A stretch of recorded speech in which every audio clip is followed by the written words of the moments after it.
Exodus, chapter 1. Now these are the names of the children of Israel which came into Egypt. Every man and his household came with Jacob. Reuben, Simeon, Levi, and Judah, Issachar, Zebulun, and Benjamin, Dan and Naphtali, Gad and Asher. And all the souls that came out of the loins of Jacob were 70 souls, for Joseph was in Egypt already. And Joseph died, and all his brethren, and all that generation.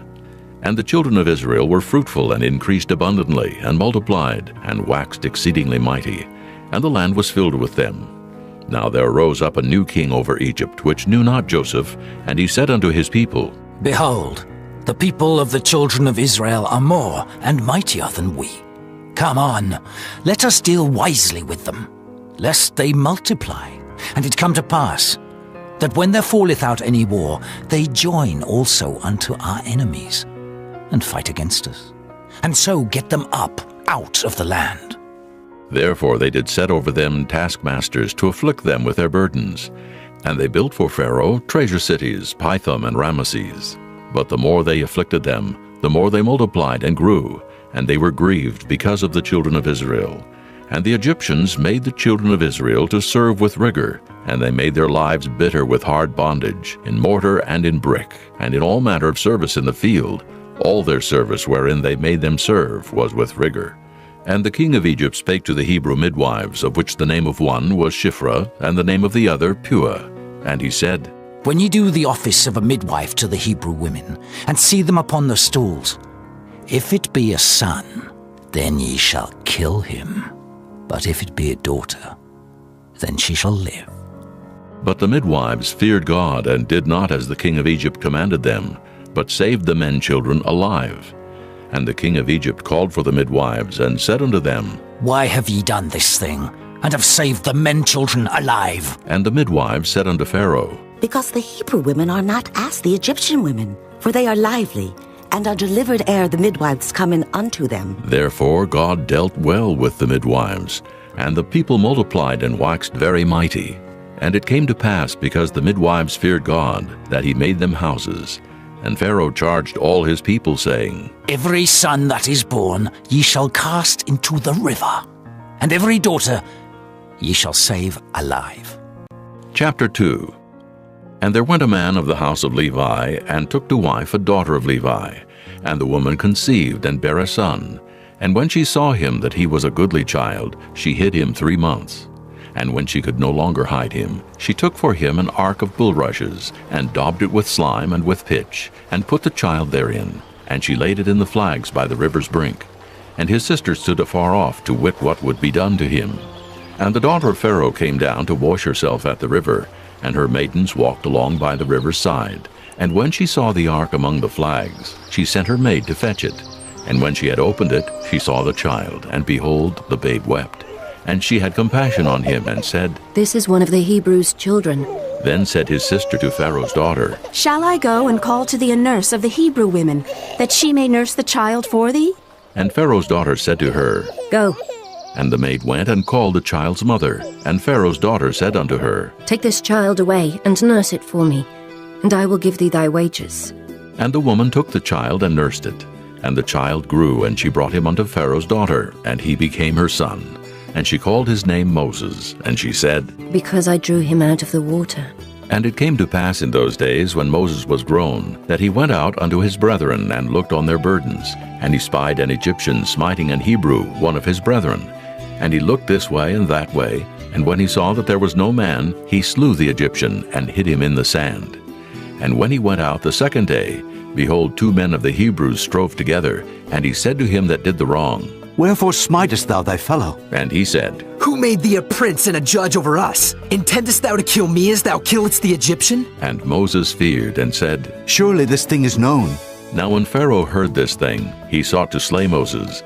But Moses fled from the face of Pharaoh, and dwelt in the land of Midian. And he sat down by a well. Now the priest of Midian had 7 daughters, and they came and drew water, and filled the troughs to water their father's flock. And the shepherds came and drove them away. But Moses stood up and helped them, and watered their flock. And when they came to Reuel their father, he said, How is it that ye are come so soon today? And they said, An Egyptian delivered us out of the hand of the shepherds, and also drew water enough for us, and watered the flock. And he said unto his daughters, And where is he? Why is it that ye have left the man? Call him that he may eat bread. And Moses was content to dwell with the man. And he gave Moses Zipporah his daughter, and she bare him a son.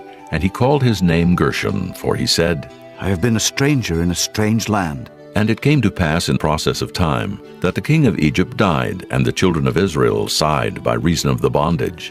And they cried, and their cry came up unto God by reason of the bondage. And God heard their groaning. And God remembered his covenant with Abraham, with Isaac, and with Jacob. And God looked upon the children of Israel, and God had respect unto them. Chapter 3. Now Moses kept the flock of Jethro his father-in-law, the priest of Midian.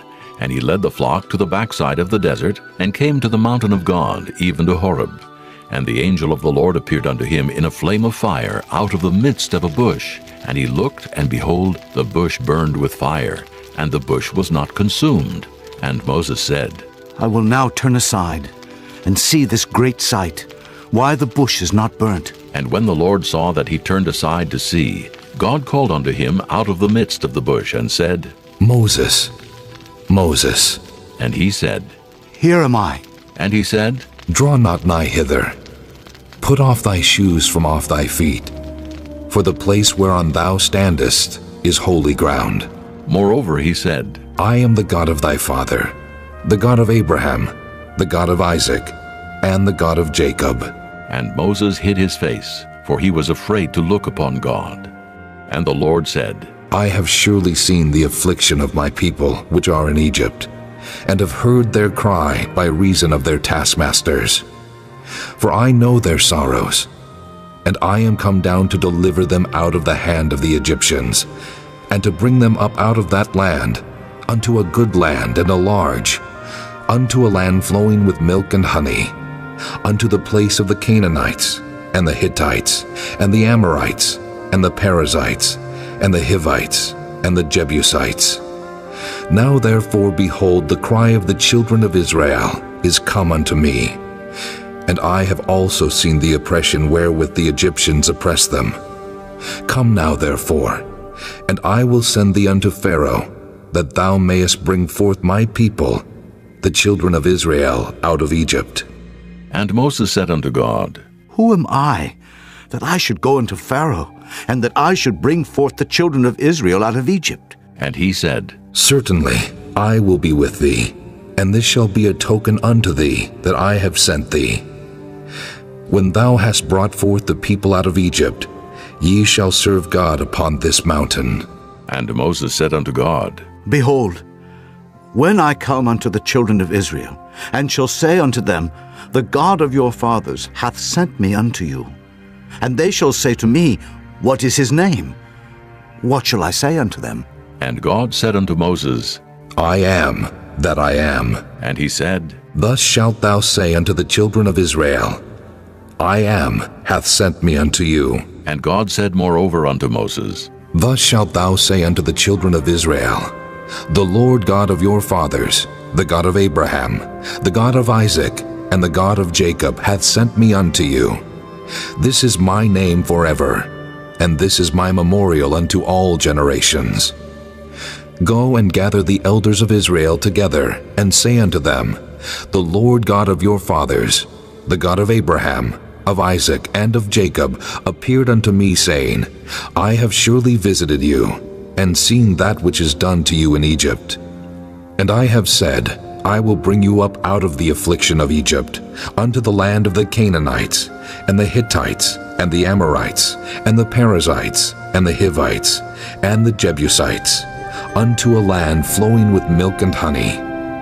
And they shall hearken to thy voice, and thou shalt come, thou and the elders of Israel, unto the king of Egypt, and ye shall say unto him, The Lord God of the Hebrews hath met with us, and now let us go. We beseech thee, 3 days' journey into the wilderness, that we may sacrifice to the Lord our God.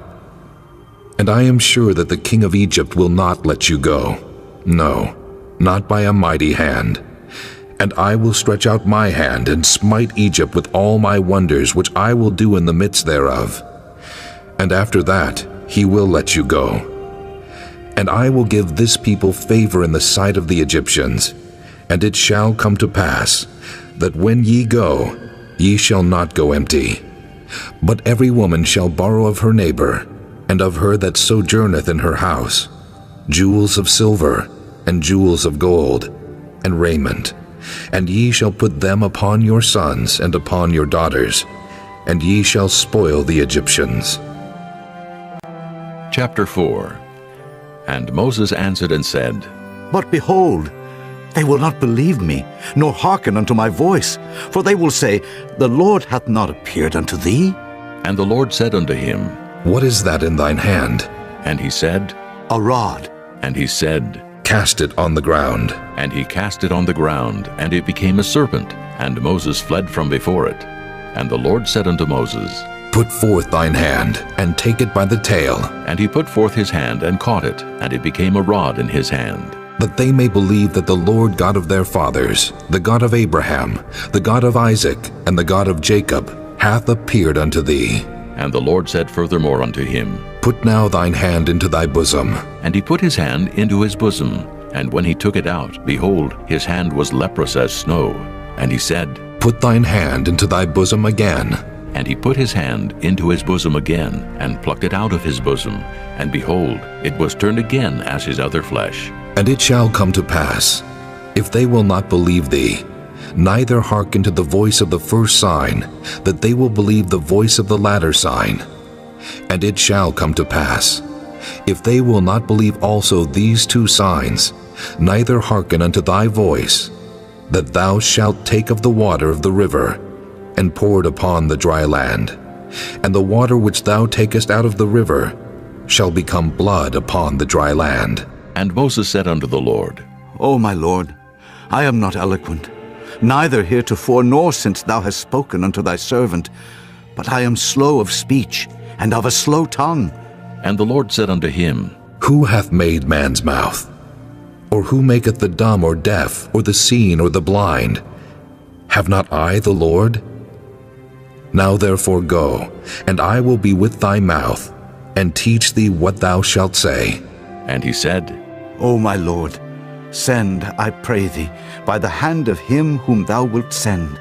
And the anger of the Lord was kindled against Moses, and he said, Is not Aaron the Levite thy brother? I know that he can speak well.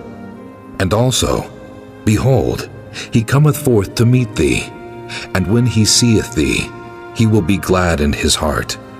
And thou shalt speak unto him, and put words in his mouth. And I will be with thy mouth, and with his mouth, and will teach you what ye shall do. And he shall be thy spokesman unto the people. And he shall be, even he shall be to thee instead of a mouth, and thou shalt be to him instead of God. And thou shalt take this rod in thine hand, wherewith thou shalt do signs. And Moses went and returned to Jethro his father-in-law, and said unto him, Let me go, I pray thee, and return unto my brethren which are in Egypt, and see whether they be yet alive. And Jethro said to Moses, Go in peace. And the Lord said unto Moses in Midian, Go, return into Egypt, for all the men are dead which sought thy life. And Moses took his wife and his sons, and set them upon an ass, and he returned to the land of Egypt. And Moses took the rod of God in his hand. And the Lord said unto Moses, When thou goest to return into Egypt, see that thou do all those wonders before Pharaoh, which I have put in thine hand. But I will harden his heart, that he shall not let the people go. And thou shalt say unto Pharaoh, Thus saith the Lord, Israel is my son, even my firstborn. And I say unto thee, Let my son go, that he may serve me. And if thou refuse to let him go, behold, I will slay thy son, even thy firstborn. And it came to pass by the way in the inn, that the Lord met him, and sought to kill him. Then Zipporah took a sharp stone, and cut off the foreskin of her son, and cast it at his feet, and said, Surely a bloody husband art thou to me. So he let him go. Then she said, A bloody husband thou art, because of the circumcision. And the Lord said to Aaron, Go into the wilderness to meet Moses. And he went and met him in the mount of God and kissed him. And Moses told Aaron all the words of the Lord who had sent him, and all the signs which he had commanded him. And Moses and Aaron went and gathered together all the elders of the children of Israel. And Aaron spake all the words which the Lord had spoken unto Moses, and did the signs in the sight of the people. And the people believed. And when they heard that the Lord had visited the children of Israel, and that he had looked upon their affliction, then they bowed their heads and worshipped. Chapter 5. And afterward Moses and Aaron went in and told Pharaoh, Thus saith the Lord God of Israel, Let my people go, that they may hold a feast unto me in the wilderness. And Pharaoh said, Who is the Lord, that I should obey his voice to let Israel go? I know not the Lord, neither will I let Israel go. And they said, The God of the Hebrews hath met with us. Let us go, we pray thee, 3 days' journey into the desert, and sacrifice unto the Lord our God, lest he fall upon us with pestilence or with the sword. And the king of Egypt said unto them, Wherefore do ye, Moses and Aaron, let the people from their works get you unto your burdens? And Pharaoh said, Behold, the people of the land now are many, and ye make them rest from their burdens.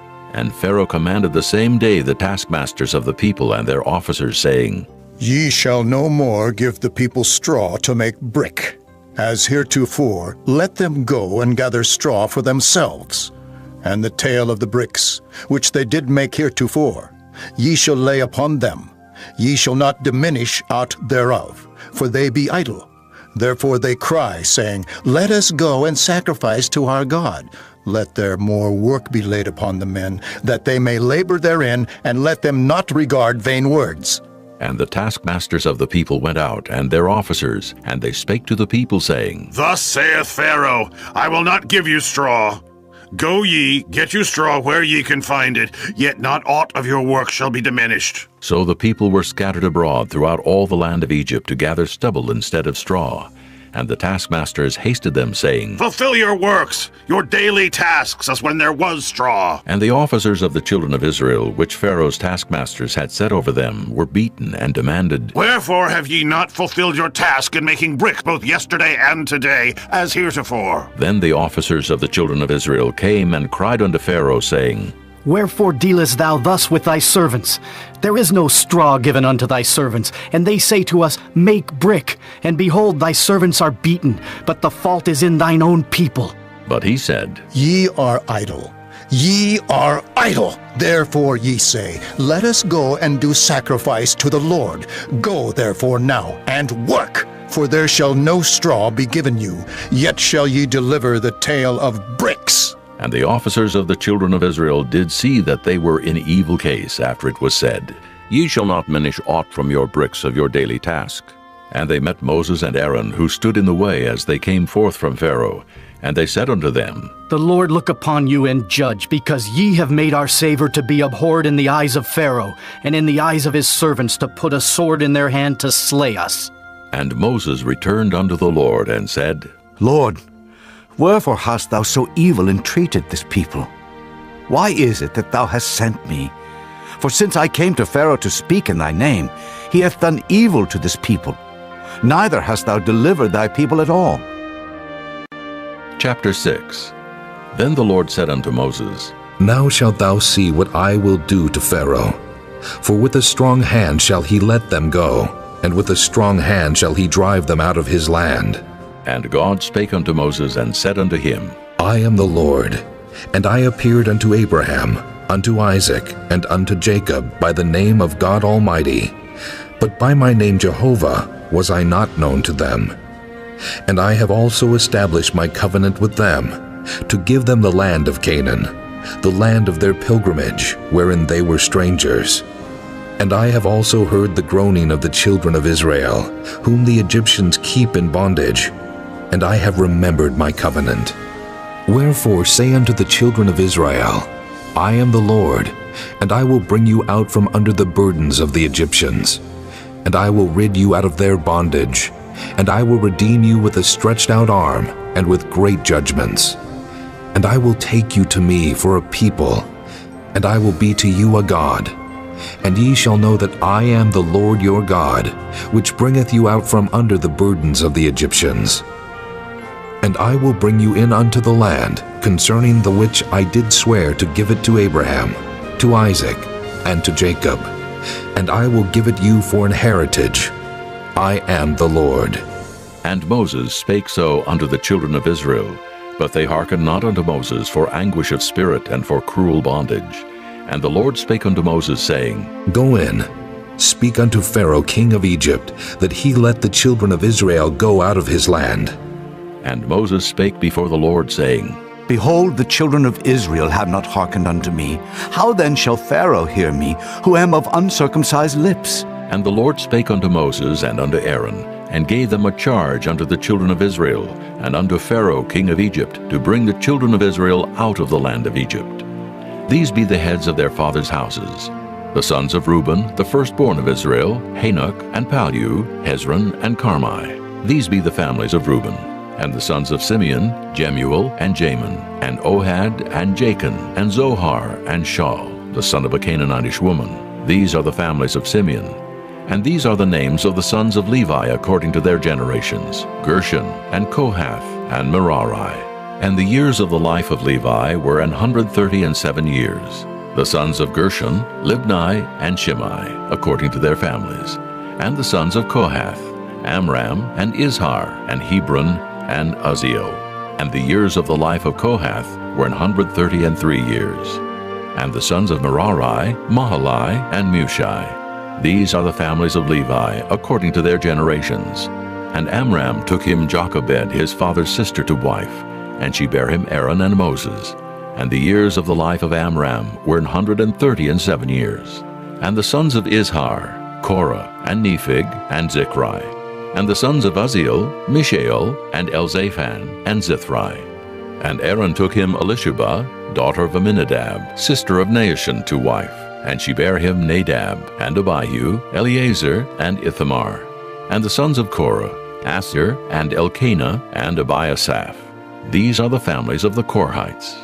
And Eleazar, Aaron's son, took him one of the daughters of Putiel to wife, and she bare him Phinehas. These are the heads of the fathers of the Levites according to their families. These are that Aaron and Moses, to whom the Lord said, Bring out the children of Israel from the land of Egypt, according to their armies.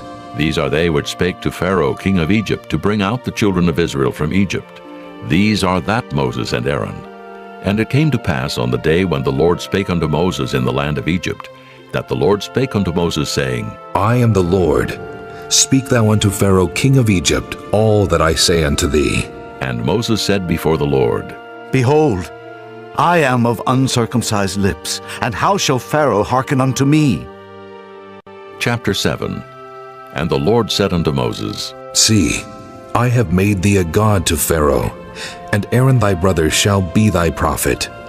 Thou shalt speak all that I command thee, and Aaron thy brother shall speak unto Pharaoh, that he send the children of Israel out of his land. And I will harden Pharaoh's heart, and multiply my signs and my wonders in the land of Egypt. But Pharaoh shall not hearken unto you, that I may lay my hand upon Egypt, and bring forth mine armies, and my people, the children of Israel, out of the land of Egypt by great judgments.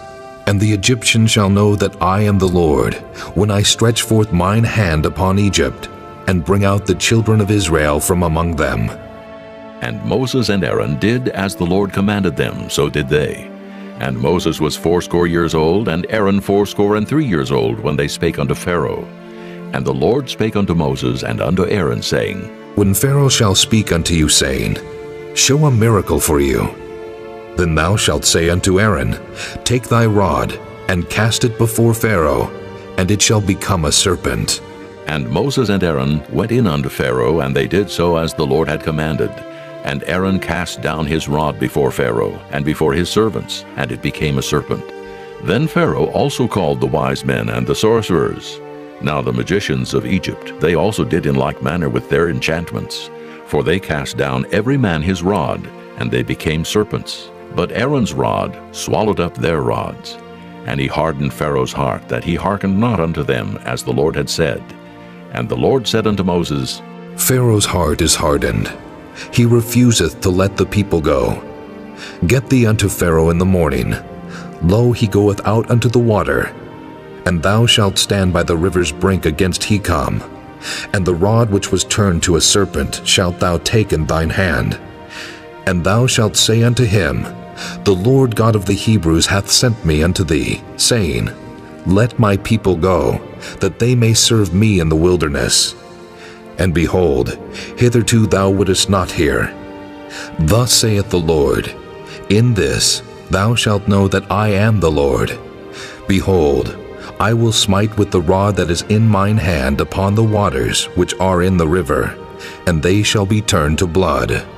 And the fish that is in the river shall die, and the river shall stink, and the Egyptians shall loathe to drink of the water of the river. And the Lord spake unto Moses, Say unto Aaron, Take thy rod, and stretch out thine hand upon the waters of Egypt, upon their streams, upon their rivers, and upon their ponds, and upon all their pools of water, that they may become blood. And that there may be blood throughout all the land of Egypt, both in vessels of wood and in vessels of stone. And Moses and Aaron did so as the Lord commanded. And he lifted up the rod, and smote the waters that were in the river in the sight of Pharaoh, and in the sight of his servants. And all the waters that were in the river were turned to blood. And the fish that was in the river died, and the river stank, and the Egyptians could not drink of the water of the river, and there was blood throughout all the land of Egypt. And the magicians of Egypt did so with their enchantments, and Pharaoh's heart was hardened, neither did he hearken unto them as the Lord had said. And Pharaoh turned and went into his house, neither did he set his heart to this also. And all the Egyptians digged round about the river for water to drink, for they could not drink of the water of the river. And 7 days were fulfilled after that the Lord had smitten the river. Chapter 8. And the Lord spake unto Moses, Go unto Pharaoh, and say unto him, Thus saith the Lord, Let my people go, that they may serve me.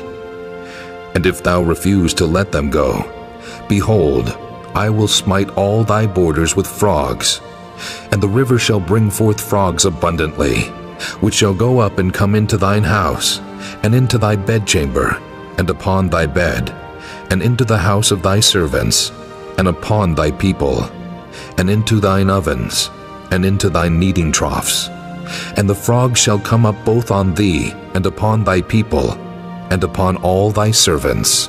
And the Lord spake unto Moses, Say unto Aaron, Stretch forth thine hand with thy rod over the streams, over the rivers, and over the ponds, and cause frogs to come up upon the land of Egypt. And Aaron stretched out his hand over the waters of Egypt, and the frogs came up and covered the land of Egypt. And the magicians did so with their enchantments, and brought up frogs upon the land of Egypt. Then Pharaoh called for Moses and Aaron, and said, Entreat the Lord, that he may take away the frogs from me and from my people, and I will let the people go, that they may do sacrifice unto the Lord. And Moses said unto Pharaoh, Glory over me. When shall I entreat for thee, and for thy servants, and for thy people, to destroy the frogs from thee and thy houses, that they may remain in the river only? And he said, Tomorrow. And he said, Be it according to thy word, that thou mayest know that there is none like unto the Lord our God. And the frogs shall depart from thee, and from thy houses, and from thy servants, and from thy people. They shall remain in the river only. And Moses and Aaron went out from Pharaoh, and Moses cried unto the Lord because of the frogs which he had brought against Pharaoh. And the Lord did according to the word of Moses, and the frogs died out of the houses, out of the villages, and out of the fields. And they gathered them together upon heaps, and the land stank. But when Pharaoh saw that there was respite, he hardened his heart, and hearkened not unto them as the Lord had said. And the Lord said unto Moses, Say unto Aaron, Stretch out thy rod, and smite the dust of the land, that it may become lice throughout all the land of Egypt. And they did so. For Aaron stretched out his hand with his rod, and smote the dust of the earth, and it became lice in man and in beast. All the dust of the land became lice throughout all the land of Egypt. And the magicians did so with their enchantments to bring forth lice, but they could not. So there were lice upon man and upon beast. Then the magicians said unto Pharaoh, This is the finger of God. And Pharaoh's heart was hardened, and he hearkened not unto them as the Lord had said. And the Lord said unto Moses, Rise up early in the morning, and stand before Pharaoh. Lo, he cometh forth to the water, and say unto him, Thus saith the Lord, Let my people go, that they may serve me. Else, if thou wilt not let my people go, behold, I will send swarms of flies upon thee, and upon thy servants, and upon thy people, and into thy houses, and the houses of the Egyptians shall be full of swarms of flies, and also the ground whereon they are. And I will sever in that day the land of Goshen, in which my people dwell, that no swarms of flies shall be there, to the end thou mayest know that I am the Lord in the midst of the earth. And I will put a division between my people and thy people. Tomorrow shall this sign be. And the Lord did so. And there came a grievous swarm of flies into the house of Pharaoh, and into his servants' houses, and into all the land of Egypt. The land was corrupted by reason of the swarm of flies. And Pharaoh called for Moses and for Aaron, and said, Go ye, sacrifice to your God in the land. And Moses said, It is not meet so to do. For we shall sacrifice the abomination of the Egyptians to the Lord our God. Lo, shall we sacrifice the abomination of the Egyptians before their eyes? And will they not stone us? We will go 3 days' journey into the wilderness, and sacrifice to the Lord our God, as he shall command us. And Pharaoh said, I will let you go, that ye may sacrifice to the Lord your God in the wilderness. Only ye shall not go very far away. Entreat for me. And Moses said, Behold, I go out from thee, and I will entreat the Lord that the swarms of flies may depart from Pharaoh, from his servants, and from his people, tomorrow. But let not Pharaoh deal deceitfully any more in not letting the people go to sacrifice to the Lord. And Moses went out from Pharaoh and entreated the Lord. And the Lord did according to the word of Moses, and he removed the swarms of flies from Pharaoh, from his servants, and from his people. There remained not one. And Pharaoh hardened his heart at this time also, neither would he let the people go. Chapter 9. Then the Lord said unto Moses, Go in unto Pharaoh, and tell him, Thus saith the Lord God of the Hebrews, Let my people go, that they may serve me. For if thou refuse to let them go, and wilt hold them still, behold, the hand of the Lord is upon thy cattle, which is in the field, upon the horses, upon the asses, upon the camels, upon the oxen, and upon the sheep. There shall be a very grievous murrain. And the Lord shall sever between the cattle of Israel and the cattle of Egypt, and there shall nothing die of all that is the children's of Israel. And the Lord appointed a set time, saying, Tomorrow the Lord shall do this thing in the land. And the Lord did that thing on the morrow, and all the cattle of Egypt died, but of the cattle of the children of Israel died not one. And Pharaoh sent, and behold, there was not one of the cattle of the Israelites dead. And the heart of Pharaoh was hardened, and he did not let the people go. And the Lord said unto Moses and unto Aaron, Take to you handfuls of ashes of the furnace, and let Moses sprinkle it toward the heaven in the sight of Pharaoh. And it shall become small dust in all the land of Egypt, and shall be a boil breaking forth with blains upon man, and upon beast throughout all the land of Egypt. And they took ashes of the furnace, and stood before Pharaoh, and Moses sprinkled it up toward heaven, and it became a boil breaking forth with blains upon man and upon beast. And the magicians could not stand before Moses because of the boils, for the boil was upon the magicians and upon all the Egyptians. And the Lord hardened the heart of Pharaoh, and he hearkened not unto them, as the Lord had spoken unto Moses. And the Lord said unto Moses, Rise up early in the morning, and stand before Pharaoh, and say unto him, Thus saith the Lord God of the Hebrews, Let my people go, that they may serve me. For I will at this time send all my plagues upon thine heart, and upon thy servants, and upon thy people, that thou mayest know that there is none like me in all the earth. For now I will stretch out my hand, that I may smite thee and thy people with pestilence, and thou shalt be cut off from the earth. And in very deed for this cause have I raised thee up, for to show in thee my power, and that my name may be declared throughout all the earth. As yet exaltest thou thyself against my people, that thou wilt not let them go? Behold, tomorrow about this time, I will cause it to rain a very grievous hail, such as hath not been in Egypt since the foundation thereof even until now. Send therefore now, and gather thy cattle, and all that thou hast in the field, for upon every man and beast which shall be found in the field, and shall not be brought home, the hail shall come down upon them, and they shall die. He that feared the word of the Lord among the servants of Pharaoh made his servants and his cattle flee into the houses, and he that regarded not the word of the Lord left his servants and his cattle in the field. And the Lord said unto Moses, Stretch forth thine hand toward heaven, that there may be hail in all the land of Egypt, upon man, and upon beast, and upon every herb of the field throughout the land of Egypt. And Moses stretched forth his rod toward heaven, and the Lord sent thunder and hail, and the fire ran along upon the ground, and the Lord rained hail upon the land of Egypt. So there was hail and fire mingled with the hail, very grievous, such as there was none like it in all the land of Egypt, since it became a nation. And the hail smote throughout all the land of Egypt, all that was in the field, both man and beast. And the hail smote every herb of the field, and brake every tree of the field. Only in the land of Goshen, where the children of Israel were, was there no hail. And Pharaoh sent and called for Moses and Aaron, and said unto them, I have sinned this time. The Lord is righteous, and I and my people are wicked.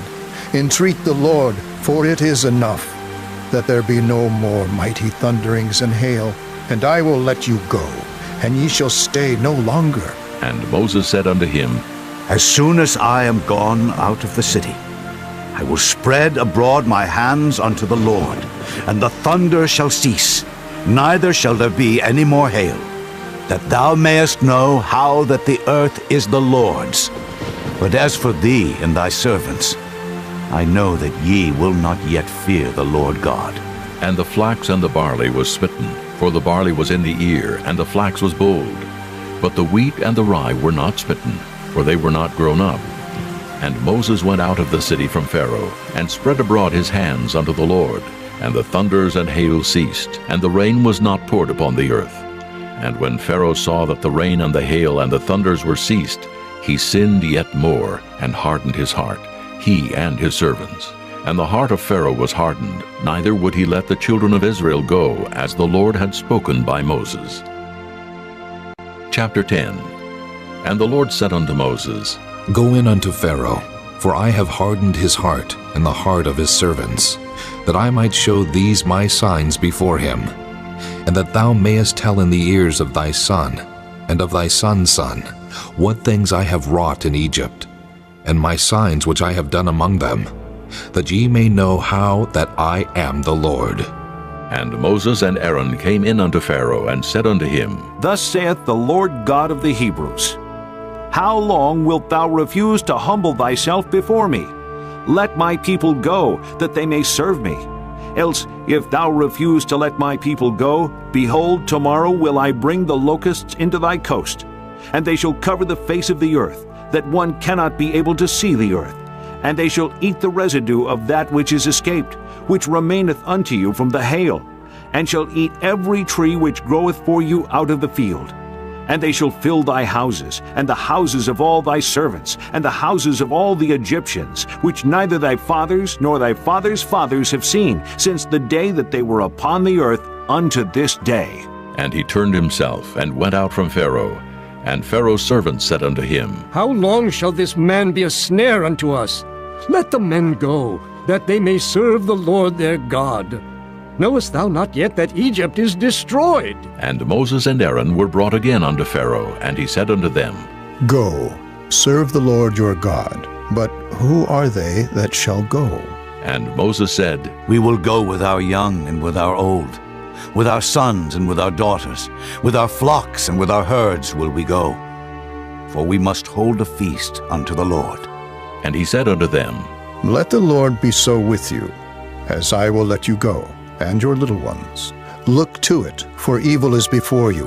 Not so. Go now, ye that are men, and serve the Lord, for that ye did desire. And they were driven out from Pharaoh's presence.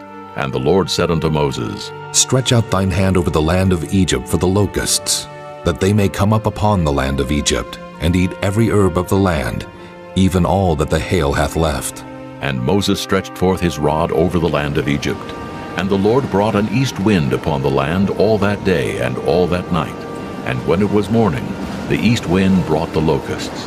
And the locusts went up over all the land of Egypt, and rested in all the coasts of Egypt. Very grievous were they. Before them there were no such locusts as they, neither after them shall be such. For they covered the face of the whole earth, so that the land was darkened. And they did eat every herb of the land, and all the fruit of the trees which the hail had left. And there remained not any green thing in the trees, or in the herbs of the field through all the land of Egypt. Then Pharaoh called for Moses and Aaron in haste, and he said, I have sinned against the Lord your God and against you.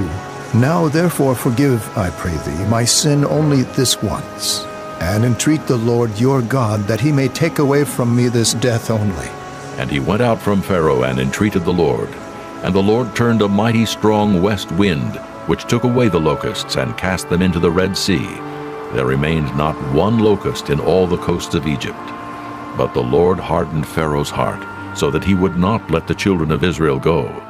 And the Lord said unto Moses, Stretch out thine hand toward heaven, that there may be darkness over the land of Egypt, even darkness which may be felt. And Moses stretched forth his hand toward heaven, and there was a thick darkness in all the land of Egypt 3 days.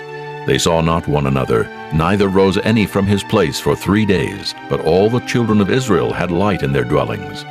And Pharaoh called unto Moses and said, Go ye, serve the Lord. Only let your flocks and your herds be stayed. Let your little ones also go with you. And Moses said, Thou must give us also sacrifices and burnt offerings, that we may sacrifice unto the Lord our God. Our cattle also shall go with us. There shall not an hoof be left behind, for thereof must we take to serve the Lord our God. And we know not with what we must serve the Lord until we come thither. But the Lord hardened Pharaoh's heart, and he would not let them go. And Pharaoh said unto him, Get thee from me. Take heed to thyself. See my face no more, for in that day thou seest my face, thou shalt die. And Moses said, Thou hast spoken well. I will see thy face again no more. Chapter 11. And the Lord said unto Moses, Yet will I bring one plague more upon Pharaoh and upon Egypt. Afterwards he will let you go hence. When he shall let you go, he shall surely thrust you out hence altogether. Speak now in the ears of the people, and let every man borrow of his neighbor, and every woman of her neighbor, jewels of silver and jewels of gold. And the Lord gave the people favor in the sight of the Egyptians. Moreover, the man Moses was very great in the land of Egypt, in the sight of Pharaoh's servants, and in the sight of the people. And Moses said, Thus saith the Lord, About midnight will I go out into the midst of Egypt, and all the firstborn in the land of Egypt shall die, from the firstborn of Pharaoh that sitteth upon his throne, even unto the firstborn of the maidservant that is behind the mill, and all the firstborn of beasts. And there shall be a great cry throughout all the land of Egypt, such as there was none like it, nor shall be like it any more. But against any of the children of Israel shall not a dog move his tongue, against man or beast, that ye may know how that the Lord doth put a difference between the Egyptians and Israel. And all these thy servants shall come down unto me, and bow down themselves unto me, saying, Get thee out, and all the people that follow thee. And after that I will go out. And he went out from Pharaoh in a great anger. And the Lord said unto Moses, Pharaoh shall not hearken unto you, that my wonders may be multiplied in the land of Egypt. And Moses and Aaron did all these wonders before Pharaoh. And the Lord hardened Pharaoh's heart, so that he would not let the children of Israel go out of his land. Chapter 12. And the Lord spake unto Moses and Aaron in the land of Egypt, saying, This month shall be unto you the beginning of months. It shall be the first month of the year to you. Speak ye unto all the congregation of Israel, saying, In the 10th day of this month they shall take to them every man a lamb, according to the house of their fathers, a lamb for an house. And if the household be too little for the lamb, let him and his neighbor next unto his house take it according to the number of the souls. Every man according to his eating shall make your count for the lamb. Your lamb shall be without blemish, a male of the first year. Ye shall take it out from the sheep or from the goats, and ye shall keep it up until the 14th day of the same month. And the whole assembly of the congregation of Israel shall kill it in the evening. And they shall take of the blood, and strike it on the 2 side posts, and on the upper doorpost of the houses, wherein they shall eat it. And they shall eat the flesh in that night, roast with fire and unleavened bread, and with bitter herbs they shall eat it. Eat not of it raw, nor sodden at all with water, but roast with fire his head with his legs, and with the purtenance thereof. And ye shall let nothing of it remain until the morning. And that which remaineth of it until the morning ye shall burn with fire. And thus shall ye eat it, with your loins girded, your shoes on your feet, and your staff in your hand. And ye shall eat it in haste. It is the Lord's Passover. For I will pass through the land of Egypt this night, and will smite all the firstborn in the land of Egypt, both man and beast, and against all the gods of Egypt I will execute judgment. I am the Lord. And the blood shall be to you for a token upon the houses where ye are. And when I see the blood, I will pass over you, and the plague shall not be upon you to destroy you when I smite the land of Egypt. And this day shall be unto you for a memorial, and ye shall keep it a feast to the Lord throughout your generations. Ye shall keep it a feast by an ordinance forever. 7 days shall ye eat unleavened bread. Even the first day ye shall put away leaven out of your houses. For whosoever eateth leavened bread from the first day until the 7th day, that soul shall be cut off from Israel. And in the first day there shall be an holy convocation, and in the 7th day there shall be an holy convocation to you. No manner of work shall be done in them, save that which every man must eat, that only may be done of you. And ye shall observe the feast of unleavened bread. For in this selfsame day have I brought your armies out of the land of Egypt. Therefore shall ye observe this day in your generations by an ordinance forever. In the first month, on the 14th day of the month at even, ye shall eat unleavened bread until the 21st day of the month at even. 7 days shall there be no leaven found in your houses. For whosoever eateth that which is leavened, even that soul shall be cut off from the congregation of Israel, whether he be a stranger or born in the land. Ye shall eat nothing leavened. In all your habitations shall ye eat unleavened bread. Then Moses called for all the elders of Israel and said unto them, Draw out and take you a lamb according to your families, and kill the Passover. And ye shall take a bunch of hyssop, and dip it in the blood that is in the basin, and strike the lintel and the 2 side posts with the blood that is in the basin. And none of you shall go out at the door of his house until the morning. For the Lord will pass through to smite the Egyptians. And when he seeth the blood upon the lintel, and on the 2 side posts, the Lord will pass over the door, and will not suffer the destroyer to come in unto your houses to smite you. And ye shall observe this thing for an ordinance to thee and to thy sons forever. And it shall come to pass, when ye be come to the land which the Lord will give you, according as he hath promised, that ye shall keep this service. And it shall come to pass, when your children shall say unto you, What mean ye by this service? That ye shall say, It is the sacrifice of the Lord's Passover, who passed over the houses of the children of Israel in Egypt when he smote the Egyptians, and delivered our houses. And the people bowed the head and worshipped. And the children of Israel went away, and did as the Lord had commanded Moses and Aaron, so did they. And it came to pass that at midnight the Lord smote all the firstborn in the land of Egypt, from the firstborn of Pharaoh that sat on his throne, unto the firstborn of the captive that was in the dungeon, and all the firstborn of cattle. And Pharaoh rose up in the night, he and all his servants, and all the Egyptians, and there was a great cry in Egypt, for there was not a house where there was not one dead. And he called for Moses and Aaron by night and said, Rise up and get you forth from among my people, both ye and the children of Israel, and go, serve the Lord as ye have said. Also take your flocks and your herds, as ye have said, and be gone, and bless me also. And the Egyptians were urgent upon the people that they might send them out of the land in haste, for they said, We be all dead men. And the people took their dough before it was leavened, their kneading troughs being bound up in their clothes upon their shoulders. And the children of Israel did according to the word of Moses, and they borrowed of the Egyptians jewels of silver and jewels of gold and raiment. And the Lord gave the people favor in the sight of the Egyptians, so that they lent unto them such things as they required, and they spoiled the Egyptians. And the children of Israel journeyed from Ramesses to Succoth, about 600,000 on foot that were men, beside children. And a mixed multitude went up also with them, and flocks and herds, even very much cattle. And they baked unleavened cakes of the dough which they brought forth out of Egypt, for it was not leavened, because they were thrust out of Egypt, and could not tarry, neither had they prepared for themselves any victual. Now the sojourning of the children of Israel who dwelt in Egypt was 430 years. And it came to pass at the end of the 430 years, even the selfsame day it came to pass, that all the hosts of the Lord went out from the land of Egypt. It is a night to be much observed unto the Lord for bringing them out of the land of Egypt. This is that night of the Lord to be observed of all the children of Israel in their generations. And the Lord said unto Moses and Aaron, This is the ordinance of the Passover. There shall no stranger eat thereof. But every man's servant that is bought for money, when thou hast circumcised him, then shall he eat thereof.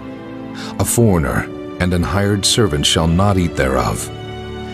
In one house shall it be eaten. Thou shalt not carry forth aught of the flesh abroad out of the house, neither shall ye break a bone thereof.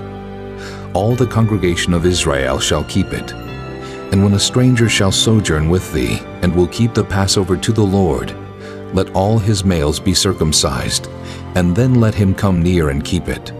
And he shall be as one that is born in the land. For no uncircumcised person shall eat thereof. One law shall be to him that is homeborn, and unto the stranger that sojourneth among you. Thus did all the children of Israel, as the Lord commanded Moses and Aaron, so did they. And it came to pass the selfsame day that the Lord did bring the children of Israel out of the land of Egypt by their armies. Chapter 13. And the Lord spake unto Moses, saying, Sanctify unto me all the firstborn. Whatsoever openeth the womb among the children of Israel, both of man and of beast, it is mine. And Moses said unto the people, Remember this day, in which ye came out from Egypt, out of the house of bondage. For by strength of hand the Lord brought you out from this place. There shall no leavened bread be eaten. This day came ye out in the month Abib. And it shall be, when the Lord shall bring thee into the land of the Canaanites, and the Hittites, and the Amorites, and the Hivites, and the Jebusites, which he sware unto thy fathers to give thee, a land flowing with milk and honey, that thou shalt keep this service in this month. 7 days thou shalt eat unleavened bread, and in the 7th day shall be a feast to the Lord. Unleavened bread shall be eaten 7 days, and there shall no leavened bread be seen with thee. Neither shall there be leaven seen with thee in all thy quarters. And thou shalt show thy son in that day, saying, This is done because of that which the Lord did unto me when I came forth out of Egypt.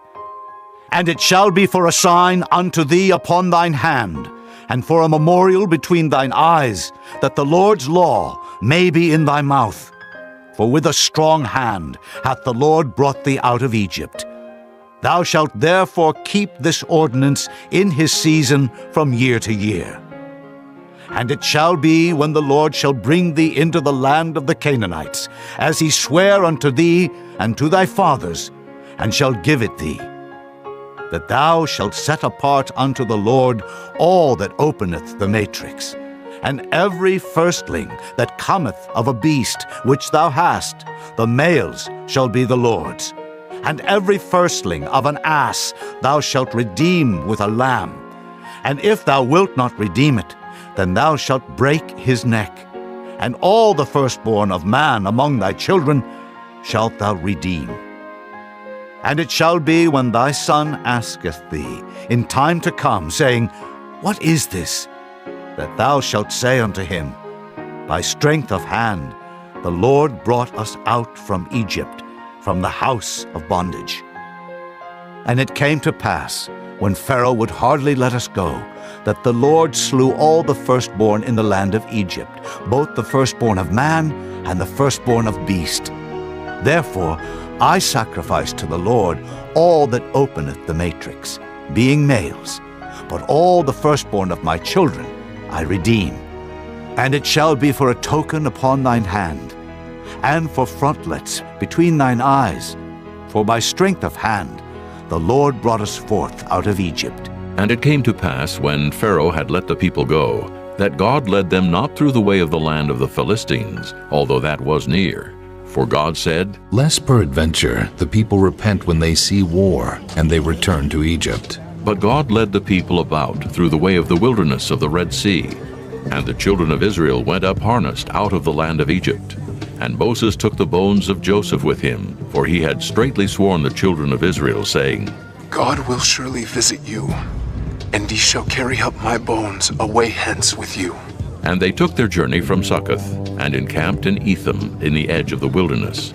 And the Lord went before them by day in a pillar of cloud to lead them the way, and by night in a pillar of fire to give them light, to go by day and night. He took not away the pillar of the cloud by day, nor the pillar of fire by night from before the people. Chapter 14. And the Lord spake unto Moses, saying, Speak unto the children of Israel, that they turn and encamp before Pi-hahiroth, between Migdol and the sea, over against Baal-zephon. Before it shall ye encamp by the sea. For Pharaoh will say of the children of Israel, They are entangled in the land, the wilderness hath shut them in. And I will harden Pharaoh's heart, that he shall follow after them. And I will be honored upon Pharaoh, and upon all his host, that the Egyptians may know that I am the Lord. And they did so. And it was told the king of Egypt that the people fled, and the heart of Pharaoh and of his servants was turned against the people, and they said, Why have we done this, that we have let Israel go from serving us? And he made ready his chariot, and took his people with him. And he took 600 chosen chariots, and all the chariots of Egypt, and captains over every one of them. And the Lord hardened the heart of Pharaoh, king of Egypt, and he pursued after the children of Israel. And the children of Israel went out with an high hand. But the Egyptians pursued after them, all the horses and chariots of Pharaoh, and his horsemen, and his army, and overtook them encamping by the sea beside Pi-hahiroth, before Baal-zephon. And when Pharaoh drew nigh, the children of Israel lifted up their eyes, and behold, the Egyptians marched after them, and they were sore afraid. And the children of Israel cried out unto the Lord, and they said unto Moses, Because there were no graves, in Egypt hast thou taken us away to die in the wilderness? Wherefore hast thou dealt thus with us, to carry us forth out of Egypt? Is not this the word that we did tell thee in Egypt, saying, Let us alone, that we may serve the Egyptians? For it had been better for us to serve the Egyptians, than that we should die in the wilderness. And Moses said unto the people, Fear ye not. Stand still, and see the salvation of the Lord, which he will show to you today. For the Egyptians, whom ye have seen today, ye shall see them again no more forever. The Lord shall fight for you, and ye shall hold your peace. And the Lord said unto Moses, Wherefore criest thou unto me? Speak unto the children of Israel, that they go forward. But lift thou up thy rod, and stretch out thine hand over the sea, and divide it. And the children of Israel shall go on dry ground through the midst of the sea.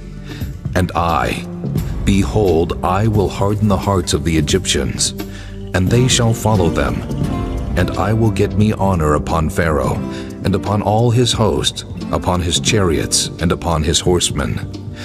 And the Egyptians shall know that I am the Lord, when I have gotten me honor upon Pharaoh, upon his chariots, and upon his horsemen. And the angel of God, which went before the camp of Israel, removed and went behind them. And the pillar of the cloud went from before their face, and stood behind them. And it came between the camp of the Egyptians and the camp of Israel, and it was a cloud and darkness to them, but it gave light by night to these, so that the one came not near the other all the night. And Moses stretched out his hand over the sea, and the Lord caused the sea to go back by a strong east wind all that night, and made the sea dry land, and the waters were divided. And the children of Israel went into the midst of the sea upon the dry ground, and the waters were a wall unto them on their right hand and on their left.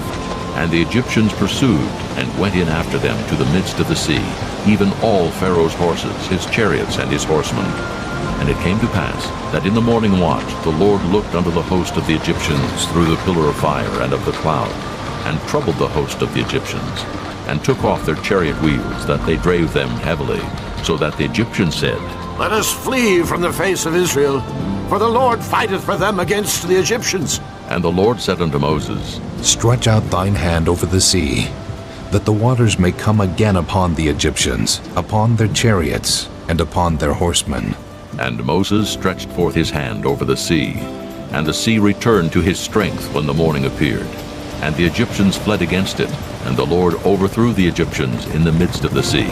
And the waters returned, and covered the chariots and the horsemen, and all the host of Pharaoh that came into the sea after them. There remained not so much as one of them. But the children of Israel walked upon dry land in the midst of the sea, and the waters were a wall unto them on their right hand and on their left. Thus the Lord saved Israel that day out of the hand of the Egyptians. And Israel saw the Egyptians dead upon the seashore. And Israel saw that great work which the Lord did upon the Egyptians. And the people feared the Lord, and believed the Lord and his servant Moses. Chapter 15. Then sang Moses and the children of Israel this song unto the Lord, and spake, saying, I will sing unto the Lord, for he hath triumphed gloriously. The horse and his rider hath he thrown into the sea. The Lord is my strength and song, and he is become my salvation. He is my God, and I will prepare him an habitation, my father's God, and I will exalt him. The Lord is a man of war. The Lord is his name. Pharaoh's chariots and his host hath he cast into the sea. His chosen captains also are drowned in the Red Sea. The depths have covered them. They sank into the bottom as a stone. Thy right hand, O Lord, is become glorious in power. Thy right hand, O Lord, hath dashed in pieces the enemy. And in the greatness of thine excellency, thou hast overthrown them that rose up against thee. Thou sentest forth thy wrath, which consumed them as stubble. And with the blast of thy nostrils the waters were gathered together. The flood stood upright as an heap, and the depths were congealed in the heart of the sea. The enemy said, I will pursue, I will overtake, I will divide the spoil. My lust shall be satisfied upon them. I will draw my sword, my hand shall destroy them. Thou didst blow with thy wind, the sea covered them. They sank as lead in the mighty waters. Who is like unto thee, O Lord, among the gods? Who is like thee, glorious in holiness, fearful in praises, doing wonders? Thou stretchedst out thy right hand, the earth swallowed them. Thou in thy mercy hast led forth the people which thou hast redeemed. Thou hast guided them in thy strength unto thy holy habitation. The people shall hear and be afraid. Sorrow shall take hold on the inhabitants of Palestina.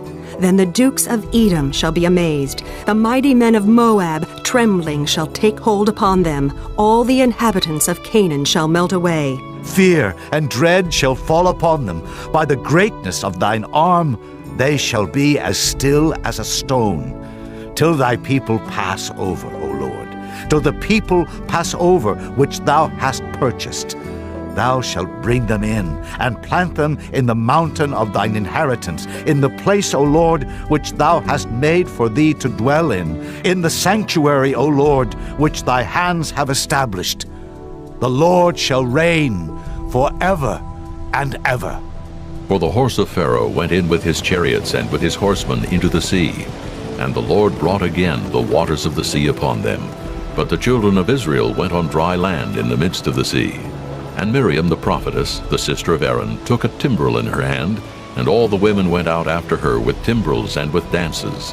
And Miriam answered them, Sing ye to the Lord, for he hath triumphed gloriously. The horse and his rider hath he thrown into the sea. So Moses brought Israel from the Red Sea, and they went out into the wilderness of Shur. And they went 3 days in the wilderness and found no water. And when they came to Marah, they could not drink of the waters of Marah, for they were bitter. Therefore the name of it was called Marah. And the people murmured against Moses, saying, What shall we drink? And he cried unto the Lord, and the Lord showed him a tree, which when he had cast into the waters were made sweet.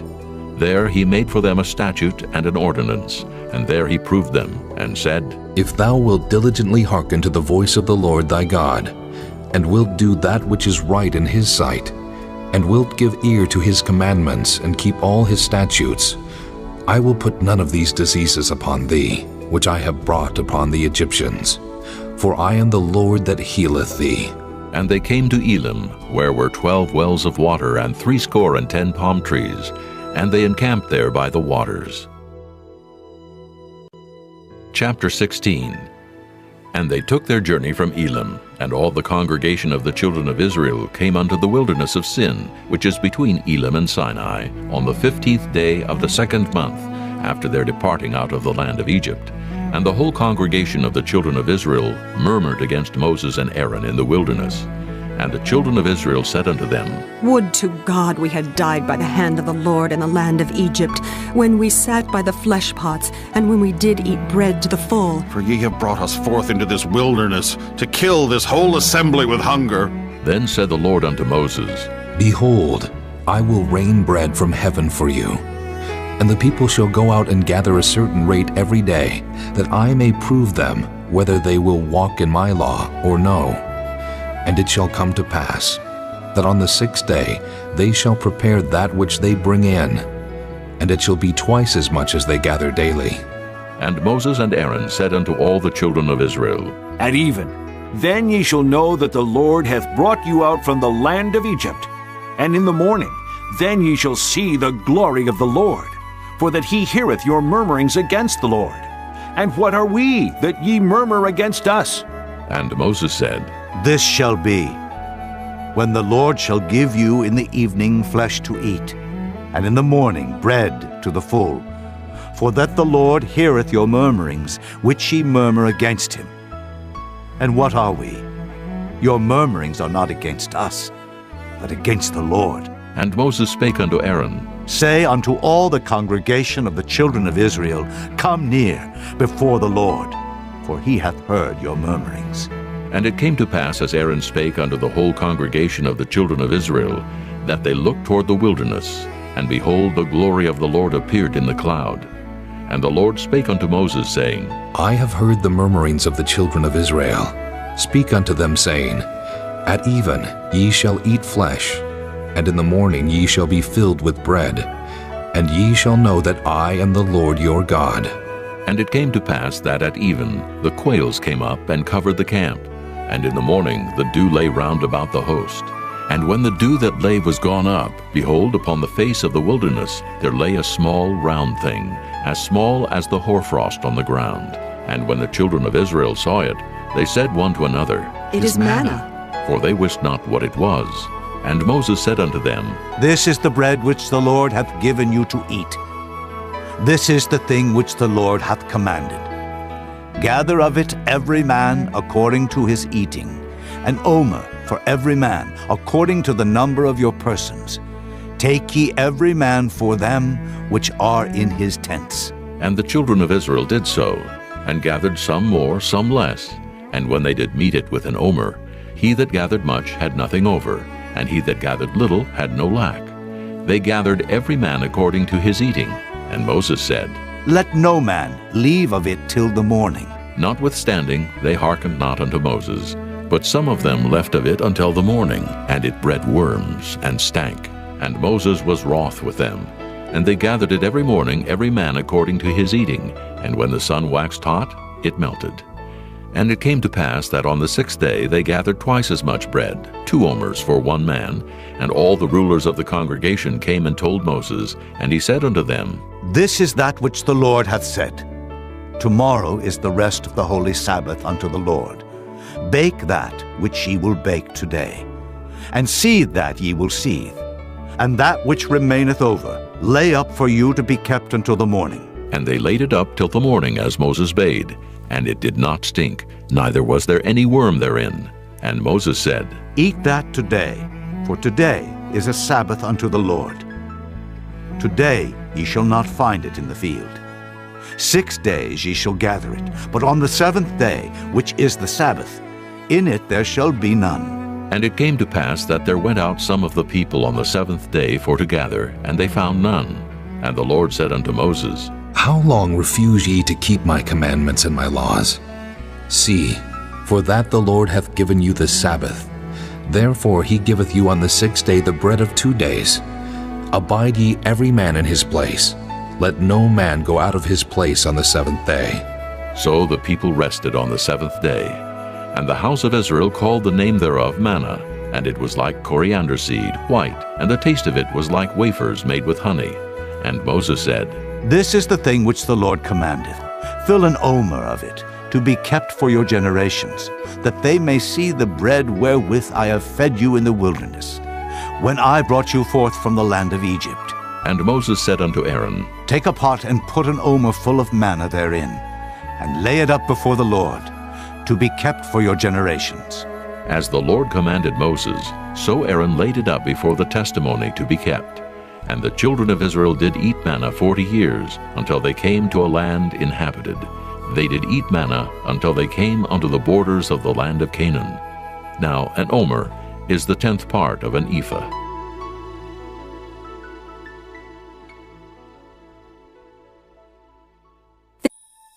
Chapter 17. And all the congregation of the children of Israel journeyed from the wilderness of Sin, after their journeys according to the commandment of the Lord, and pitched in Rephidim. And there was no water for the people to drink. Wherefore the people did chide with Moses, and said, Give us water, that we may drink. And Moses said unto them, Why chide ye with me? Wherefore do ye tempt the Lord? And the people thirsted there for water, and the people murmured against Moses, and said, Wherefore is this, that thou hast brought us up out of Egypt, to kill us and our children and our cattle with thirst? And Moses cried unto the Lord, saying, What shall I do unto this people? They be almost ready to stone me. And the Lord said unto Moses, Go on before the people, and take with thee of the elders of Israel, and thy rod wherewith thou smotest the river, take in thine hand, and go. Behold, I will stand before thee there upon the rock in Horeb, and thou shalt smite the rock, and there shall come water out of it, that the people may drink. And Moses did so in the sight of the elders of Israel. And he called the name of the place Massah and Meribah, because of the chiding of the children of Israel, and because they tempted the Lord, saying, Is the Lord among us, or not? Then came Amalek and fought with Israel in Rephidim. And Moses said unto Joshua, Choose us out men, and go out, fight with Amalek. Tomorrow I will stand on the top of the hill with the rod of God in mine hand. So Joshua did as Moses had said to him, and fought with Amalek. And Moses, Aaron, and Hur went up to the top of the hill. And it came to pass, when Moses held up his hand, that Israel prevailed. And when he let down his hand, Amalek prevailed. But Moses' hands were heavy, and they took a stone and put it under him, and he sat thereon. And Aaron and Hur stayed up his hands, the one on the one side, and the other on the other side. And his hands were steady until the going down of the sun. And Joshua discomfited Amalek and his people with the edge of the sword. And the Lord said unto Moses, Write this for a memorial in a book, and rehearse it in the ears of Joshua. For I will utterly put out the remembrance of Amalek from under heaven. And Moses built an altar, and called the name of it Jehovah Nissi. For he said, Because the Lord hath sworn that the Lord will have war with Amalek from generation to generation. Chapter 18. When Jethro, the priest of Midian, Moses' father-in-law, heard of all that God had done for Moses and for Israel his people, and that the Lord had brought Israel out of Egypt, then Jethro, Moses' father-in-law, took Zipporah, Moses' wife, after he had sent her back, and her 2 sons, of which the name of the one was Gershom. For he said, I have been an alien in a strange land, And the name of the other was Eliezer, for "The God of my father," said he, "was mine help, and delivered me from the sword of Pharaoh." And Jethro, Moses' father-in-law, came with his sons and his wife unto Moses into the wilderness, where he encamped at the mount of God. And he said unto Moses, I, thy father-in-law Jethro, am come unto thee, and thy wife and her 2 sons with her. And Moses went out to meet his father-in-law, and did obeisance, and kissed him. And they asked each other of their welfare, and they came into the tent. And Moses told his father-in-law all that the Lord had done unto Pharaoh and to the Egyptians for Israel's sake, and all the travail that had come upon them by the way, and how the Lord delivered them. And Jethro rejoiced for all the goodness which the Lord had done to Israel, whom he had delivered out of the hand of the Egyptians. And Jethro said, Blessed be the Lord, who hath delivered you out of the hand of the Egyptians, and out of the hand of Pharaoh, who hath delivered the people from under the hand of the Egyptians. Now I know that the Lord is greater than all gods, for in the thing wherein they dealt proudly he was above them. And Jethro, Moses' father-in-law, took a burnt offering and sacrifices for God. And Aaron came and all the elders of Israel to eat bread with Moses' father-in-law before God. And it came to pass on the morrow that Moses sat to judge the people, and the people stood by Moses from the morning unto the evening. And when Moses' father-in-law saw all that he did to the people, he said, What is this thing that thou doest to the people? Why sittest thou thyself alone, and all the people stand by thee from morning unto even? And Moses said unto his father-in-law, Because the people come unto me to inquire of God. When they have a matter, they come unto me, and I judge between one and another. And I do make them know the statutes of God, and his laws. And Moses' father-in-law said unto him, The thing that thou doest is not good. Thou wilt surely wear away, both thou and this people that is with thee. For this thing is too heavy for thee. Thou art not able to perform it thyself alone. Hearken now unto my voice. I will give thee counsel, and God shall be with thee.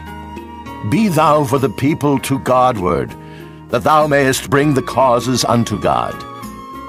And thou shalt teach them ordinances and laws, and shalt show them the way wherein they must walk, and the work that they must do. Moreover, thou shalt provide out of all the people able men, such as fear God, men of truth, hating covetousness, and place such over them to be rulers of thousands, and rulers of hundreds, rulers of 50s, and rulers of 10s. And let them judge the people at all seasons. And it shall be that every great matter they shall bring unto thee, but every small matter they shall judge.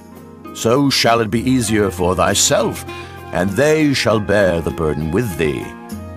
If thou shalt do this thing, and God command thee so, then thou shalt be able to endure, and all this people shall also go to their place in peace. So Moses hearkened to the voice of his father-in-law, and did all that he had said.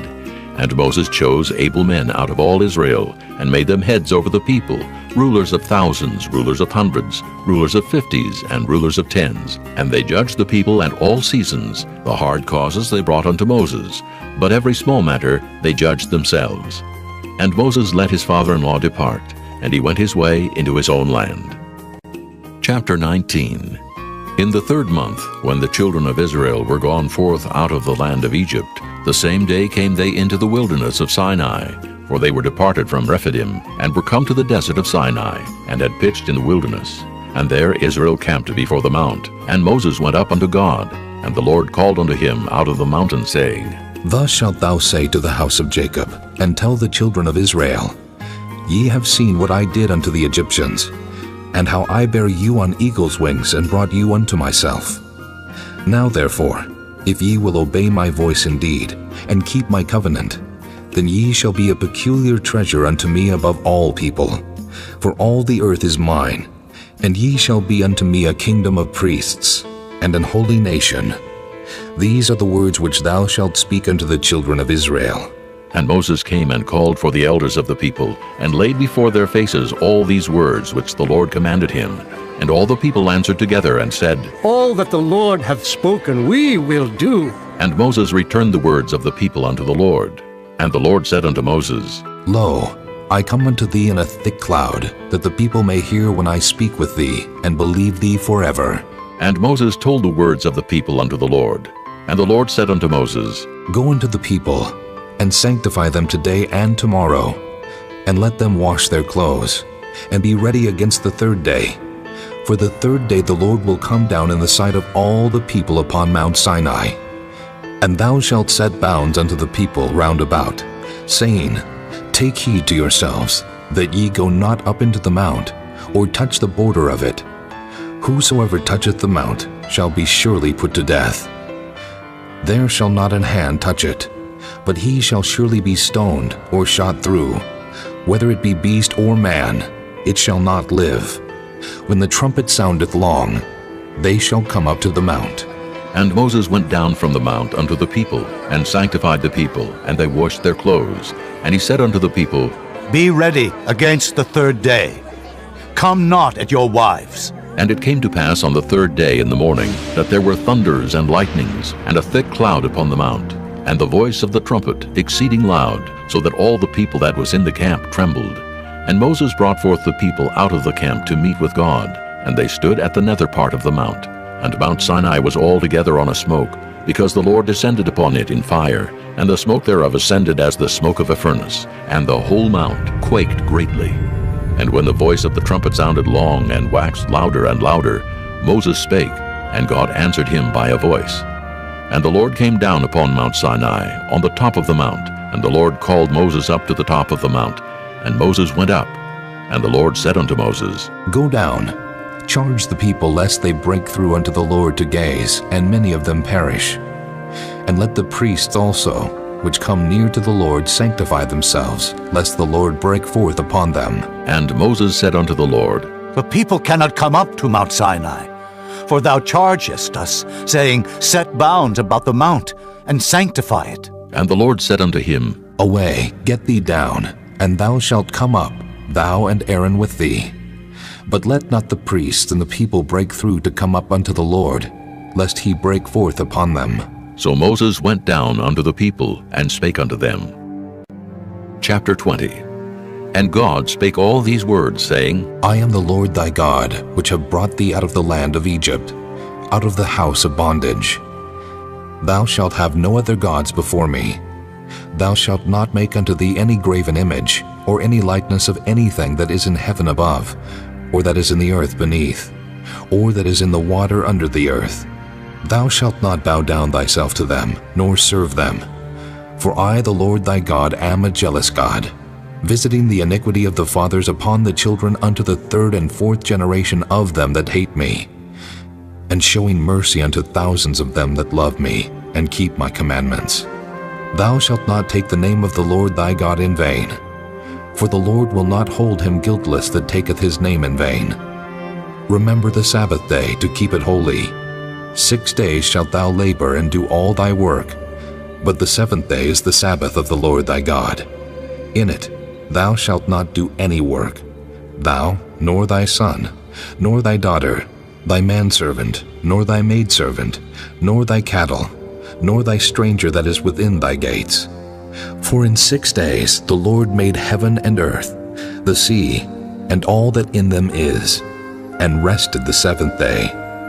Wherefore the Lord blessed the Sabbath day, and hallowed it. Honor thy father and thy mother, that thy days may be long upon the land which the Lord thy God giveth thee. Thou shalt not kill. Thou shalt not commit adultery. Thou shalt not steal. Thou shalt not bear false witness against thy neighbor. Thou shalt not covet thy neighbor's house. Thou shalt not covet thy neighbor's wife, nor his manservant, nor his maidservant, nor his ox, nor his ass, nor anything that is thy neighbor's. And all the people saw the thunderings and the lightnings, and the noise of the trumpet, and the mountain smoking. And when the people saw it, they removed and stood afar off. And they said unto Moses, Speak thou with us, and we will hear. But let not God speak with us, lest we die. And Moses said unto the people, Fear not, for God is come to prove you, and that his fear may be before your faces, that ye sin not. And the people stood afar off. And Moses drew near unto the thick darkness where God was. And the Lord said unto Moses, Thus thou shalt say unto the children of Israel, Ye have seen that I have talked with you from heaven. Ye shall not make with me gods of silver, neither shall ye make unto you gods of gold. An altar of earth thou shalt make unto me, and shalt sacrifice thereon thy burnt offerings, and thy peace offerings, thy sheep, and thine oxen. In all places where I record my name I will come unto thee, and I will bless thee. And if thou wilt make me an altar of stone, thou shalt not build it of hewn stone, for if thou lift up thy tool upon it, thou hast polluted it. Neither shalt thou go up by steps unto mine altar, that thy nakedness be not discovered thereon. Chapter 21. Now these are the judgments which thou shalt set before them. If thou buy an Hebrew servant, 6 years he shall serve, and in the 7th he shall go out free for nothing. If he came in by himself, he shall go out by himself. If he were married, then his wife shall go out with him. If his master have given him a wife, and she have borne him sons or daughters, the wife and her children shall be her master's, and he shall go out by himself. And if the servant shall plainly say, I love my master, my wife, and my children, I will not go out free, then his master shall bring him unto the judges. He shall also bring him to the door, or unto the doorpost, and his master shall bore his ear through with an awl, and he shall serve him forever. And if a man sell his daughter to be a maidservant, she shall not go out as the men servants do. If she please not her master, who hath betrothed her to himself, then shall he let her be redeemed. To sell her unto a strange nation he shall have no power, seeing he hath dealt deceitfully with her. And if he have betrothed her unto his son, he shall deal with her after the manner of daughters. If he take him another wife, her food, her raiment, and her duty of marriage shall he not diminish. And if he do not these 3 unto her, then shall she go out free without money. He that smiteth a man so that he die, shall be surely put to death.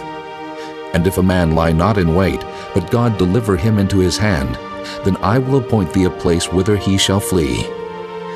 But if a man come presumptuously upon his neighbor to slay him with guile, thou shalt take him from mine altar, that he may die. And he that smiteth his father or his mother shall be surely put to death. And he that stealeth a man and selleth him, or if he be found in his hand, he shall surely be put to death. And he that curseth his father or his mother shall surely be put to death. And if men strive together, and one smite another with a stone or with his fist, and he die not, but keepeth his bed, if he rise again, and walk abroad upon his staff, then shall he that smote him be quit. Only he shall pay for the loss of his time, and shall cause him to be thoroughly healed. And if a man smite his servant or his maid with a rod, and he die under his hand, he shall be surely punished. Notwithstanding, if he continue a day or 2, he shall not be punished, for he is his money. If men strive and hurt a woman with child, so that her fruit depart from her, and yet no mischief follow, he shall be surely punished, according as the woman's husband will lay upon him, and he shall pay as the judges determine. And if any mischief follow, then thou shalt give life for life, eye for eye, tooth for tooth, hand for hand, foot for foot, burning for burning, wound for wound, stripe for stripe. And if a man smite the eye of his servant, or the eye of his maid, that it perish, he shall let him go free for his eye's sake.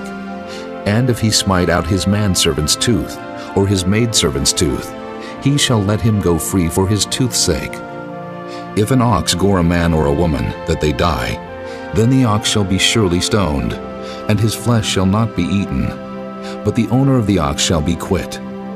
But if the ox were wont to push with his horn in time past, and it hath been testified to his owner, and he hath not kept him in, but that he hath killed a man or a woman, the ox shall be stoned, and his owner also shall be put to death. If there be laid on him a sum of money, then he shall give for the ransom of his life whatsoever is laid upon him. Whether he have gored a son, or have gored a daughter, according to this judgment shall it be done unto him. If the ox shall push a manservant or a maidservant, he shall give unto their master 30 shekels of silver, and the ox shall be stoned.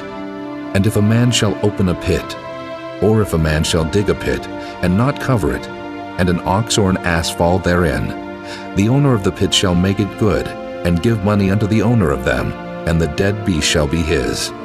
And if one man's ox hurt another's, that he die, then they shall sell the live ox and divide the money of it, and the dead ox also they shall divide. Or if it be known that the ox hath used to push in time past, and his owner hath not kept him in, he shall surely pay ox for ox, and the dead shall be his own. Chapter 22. If a man shall steal an ox or a sheep and kill it or sell it, he shall restore 5 oxen for an ox, and 4 sheep for a sheep. If a thief be found breaking up, and be smitten that he die, there shall no blood be shed for him. If the sun be risen upon him, there shall be blood shed for him, for he should make full restitution. If he have nothing, then he shall be sold for his theft. If the theft be certainly found in his hand alive, whether it be ox or ass or sheep, he shall restore double. If a man shall cause a field or vineyard to be eaten, and shall put in his beast, and shall feed in another man's field, of the best of his own field, and of the best of his own vineyard, shall he make restitution. If fire break out, and catch in thorns, so that the stacks of corn, or the standing corn, or the field be consumed therewith, he that kindled the fire shall surely make restitution. If a man shall deliver unto his neighbor money or stuff to keep, and it be stolen out of the man's house, if the thief be found, let him pay double. If the thief be not found, then the master of the house shall be brought unto the judges, to see whether he have put his hand unto his neighbor's goods.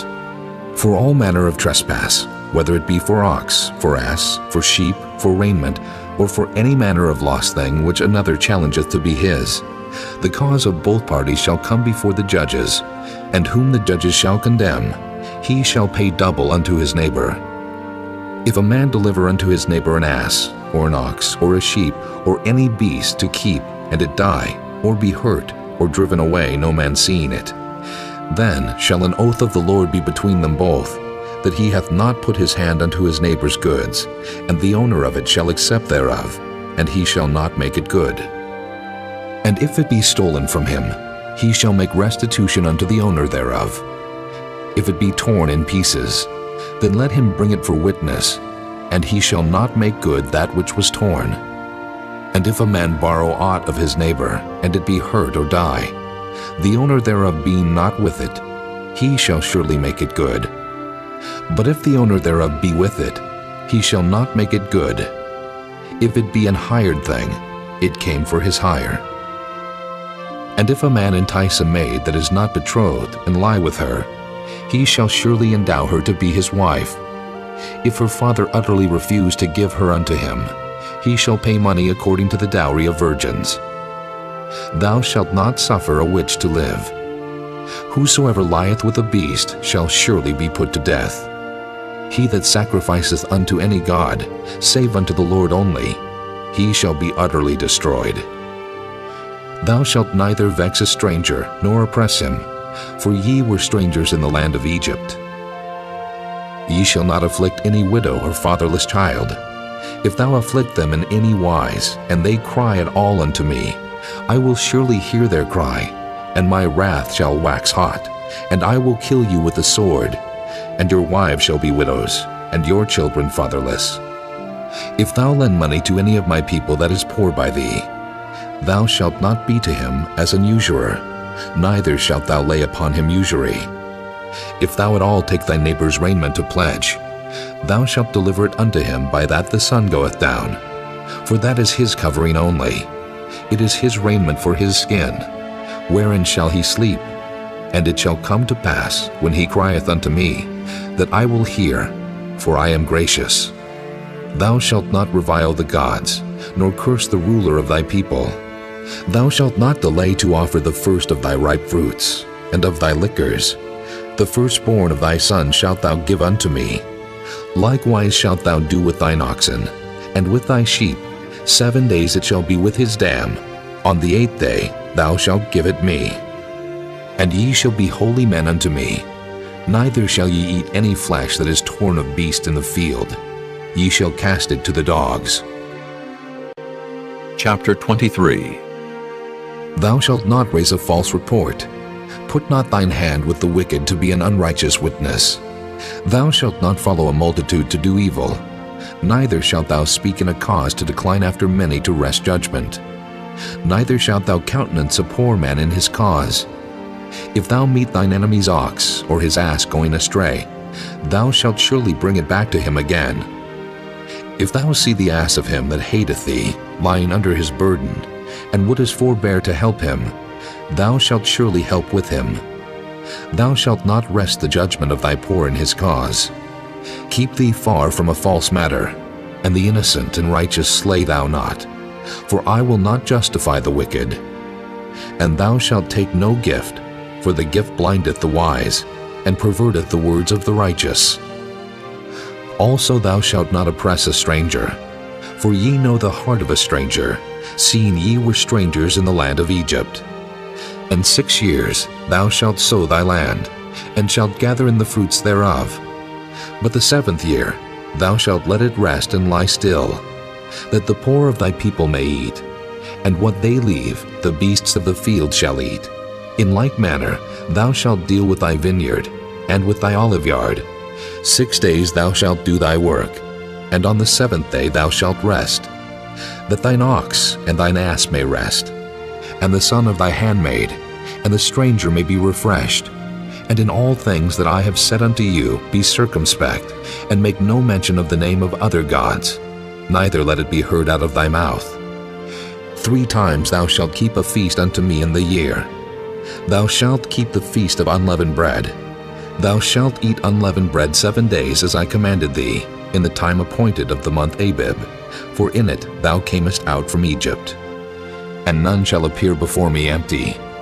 And the feast of harvest, the first fruits of thy labors which thou hast sown in the field, and the feast of ingathering, which is in the end of the year, when thou hast gathered in thy labors out of the field.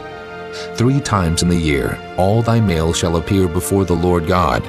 Thou shalt not offer the blood of my sacrifice with leavened bread, neither shall the fat of my sacrifice remain until the morning.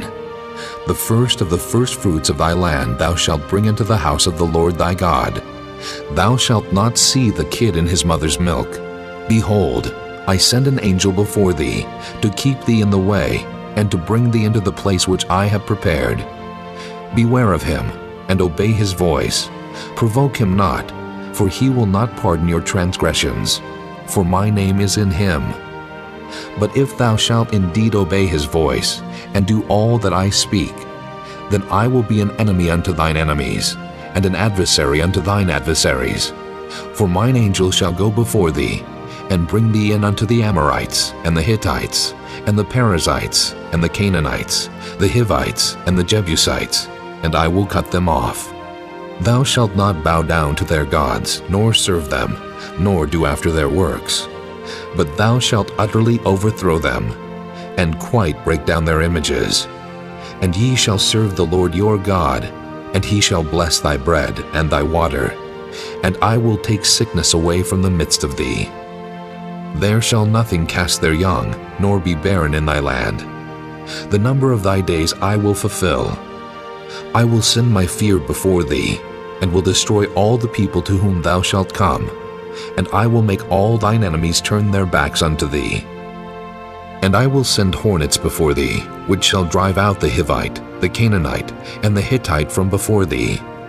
I will not drive them out from before thee in 1 year, lest the land become desolate, and the beast of the field multiply against thee. By little and little I will drive them out from before thee, until thou be increased and inherit the land. And I will set thy bounds from the Red Sea, even unto the sea of the Philistines, and from the desert unto the river. For I will deliver the inhabitants of the land into your hand, and thou shalt drive them out before thee.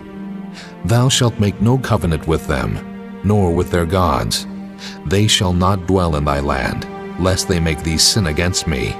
For if thou serve their gods, it will surely be a snare unto thee. Chapter 24.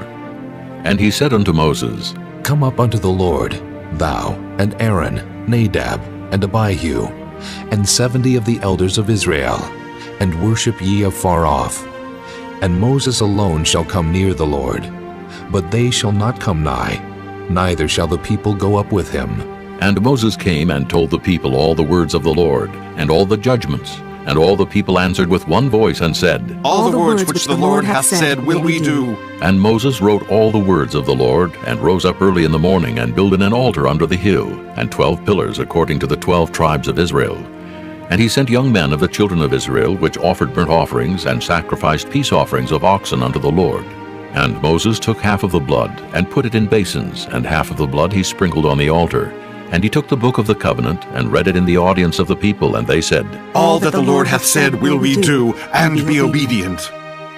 And Moses took the blood, and sprinkled it on the people, and said, Behold, the blood of the covenant, which the Lord hath made with you concerning all these words. Then went up Moses and Aaron, Nadab and Abihu, and 70 of the elders of Israel, and they saw the God of Israel.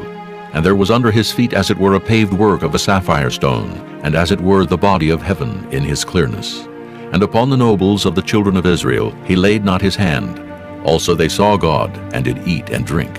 And the Lord said unto Moses, Come up to me into the mount, and be there, and I will give thee tables of stone, and a law and commandments which I have written, that thou mayest teach them. And Moses rose up, and his minister Joshua. And Moses went up into the mount of God, and he said unto the elders, Tarry ye here for us, until we come again unto you. And behold, Aaron and Hur are with you. If any man have any matters to do, let him come unto them. And Moses went up into the mount, and a cloud covered the mount. And the glory of the Lord abode upon Mount Sinai, and the cloud covered it 6 days. And the 7th day he called unto Moses out of the midst of the cloud. And the sight of the glory of the Lord was like devouring fire on the top of the mount in the eyes of the children of Israel. And Moses went into the midst of the cloud, and gat him up into the mount. And Moses was in the mount 40 days and 40 nights. Chapter 25. And the Lord spake unto Moses, saying, Speak unto the children of Israel, that they bring me an offering. Of every man that giveth it willingly, with his heart ye shall take my offering. And this is the offering which ye shall take of them: gold, and silver, and brass, and blue, and purple, and scarlet, and fine linen, and goat's hair, and ram skins dyed red, and badger skins, and shittim wood, oil for the light, spices for anointing oil, and for sweet incense, onyx stones, and stones to be set in the ephod, and in the breastplate. And let them make me a sanctuary, that I may dwell among them, according to all that I show thee, after the pattern of the tabernacle, and the pattern of all the instruments thereof. Even so shall ye make it. And they shall make an ark of shittim wood. 2 cubits and a half shall be the length thereof, and 1 cubit and a half the breadth thereof, and 1 cubit and a half the height thereof. And thou shalt overlay it with pure gold. Within and without shalt thou overlay it, and shalt make upon it a crown of gold round about. And thou shalt cast 4 rings of gold for it, and put them in the 4 corners thereof. And 2 rings shall be in the one side of it, and 2 rings in the other side of it. And thou shalt make staves of shittim wood, and overlay them with gold. And thou shalt put the staves into the rings by the sides of the ark, that the ark may be borne with them. The staves shall be in the rings of the ark. They shall not be taken from it. And thou shalt put into the ark the testimony which I shall give thee. And thou shalt make a mercy seat of pure gold. 2 cubits and a half shall be the length thereof, and 1 cubit and a half the breadth thereof. And thou shalt make 2 cherubims of gold. Of beaten work shalt thou make them in the 2 ends of the mercy seat. And make 1 cherub on the one end, and the other cherub on the other end. Even of the mercy seat shall ye make the cherubims on the 2 ends thereof. And the cherubims shall stretch forth their wings on high, covering the mercy seat with their wings, and their faces shall look one to another. Toward the mercy seat shall the faces of the cherubims be. And thou shalt put the mercy seat above upon the ark, and in the ark thou shalt put the testimony that I shall give thee. And there I will meet with thee, and I will commune with thee from above the mercy seat, from between the 2 cherubims which are upon the ark of the testimony, of all things which I will give thee in commandment unto the children of Israel. Thou shalt also make a table of shittim wood. 2 cubits shall be the length thereof, and 1 cubit the breadth thereof, and 1 cubit and a half the height thereof. And thou shalt overlay it with pure gold, and make thereto a crown of gold round about. And thou shalt make unto it a border of an handbreadth round about, and thou shalt make a golden crown to the border thereof round about. And thou shalt make for it 4 rings of gold, and put the rings in the 4 corners that are on the 4 feet thereof. Over against the border shall the rings be for places of the staves to bear the table. And thou shalt make the staves of shittim wood, and overlay them with gold, that the table may be borne with them. And thou shalt make the dishes thereof, and spoons thereof, and covers thereof, and bowls thereof, to cover withal, of pure gold shalt thou make them. And thou shalt set upon the table showbread before me alway. And thou shalt make a candlestick of pure gold, of beaten work shall the candlestick be made. His shaft, and his branches, his bowls, his knops, and his flowers shall be of the same. And 6 branches shall come out of the sides of it, 3 branches of the candlestick out of the one side, and 3 branches of the candlestick out of the other side. 3 bowls made like unto almonds, with a knop and a flower in one branch, and 3 bowls made like almonds in the other branch, with a knop and a flower. So in the 6 branches that come out of the candlestick, and in the candlestick shall be 4 bowls made like unto almonds, with their knops and their flowers. And there shall be a knop under 2 branches of the same, and a knop under 2 branches of the same, and a knop under 2 branches of the same, according to the 6 branches that proceed out of the candlestick. Their knops and their branches shall be of the same. All it shall be one beaten work of pure gold. And thou shalt make the 7 lamps thereof, and they shall light the lamps thereof, that they may give light over against it. And the tongs thereof, and the snuff dishes thereof, shall be of pure gold. Of a talent of pure gold shall he make it, with all these vessels. And look that thou make them after their pattern, which was showed thee in the mount. Chapter 26. Moreover, thou shalt make the tabernacle with 10 curtains of fine twined linen, and blue, and purple, and scarlet. With cherubims of cunning work shalt thou make them. The length of one curtain shall be 28 cubits, and the breadth of one curtain 4 cubits. And every one of the curtains shall have one measure. The 5 curtains shall be coupled together, one to another, and other 5 curtains shall be coupled one to another. And thou shalt make loops of blue upon the edge of the one curtain from the selvage in the coupling. And likewise shalt thou make in the uttermost edge of another curtain, in the coupling of the second. 50 loops shalt thou make in the one curtain, and 50 loops shalt thou make in the edge of the curtain that is in the coupling of the second, that the loops may take hold one of another. And thou shalt make 50 tacks of gold, and couple the curtains together with the tacks, and it shall be one tabernacle. And thou shalt make curtains of goat's hair to be a covering upon the tabernacle. 11 curtains shalt thou make. The length of one curtain shall be 30 cubits, and the breadth of one curtain 4 cubits. And the 11 curtains shall be all of one measure. And thou shalt couple 5 curtains by themselves, and 6 curtains by themselves, and shalt double the 6th curtain in the forefront of the tabernacle. And thou shalt make 50 loops on the edge of the one curtain that is outmost in the coupling, and 50 loops in the edge of the curtain which coupleth the second. And thou shalt make 50 tacks of brass, and put the tacks into the loops, and couple the tent together, that it may be one.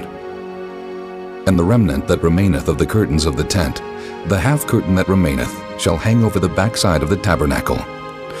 And a cubit on the one side, and a cubit on the other side of that which remaineth in the length of the curtains of the tent. It shall hang over the sides of the tabernacle, on this side and on that side to cover it. And thou shalt make a covering for the tent of ram skins dyed red, and a covering above of badger skins.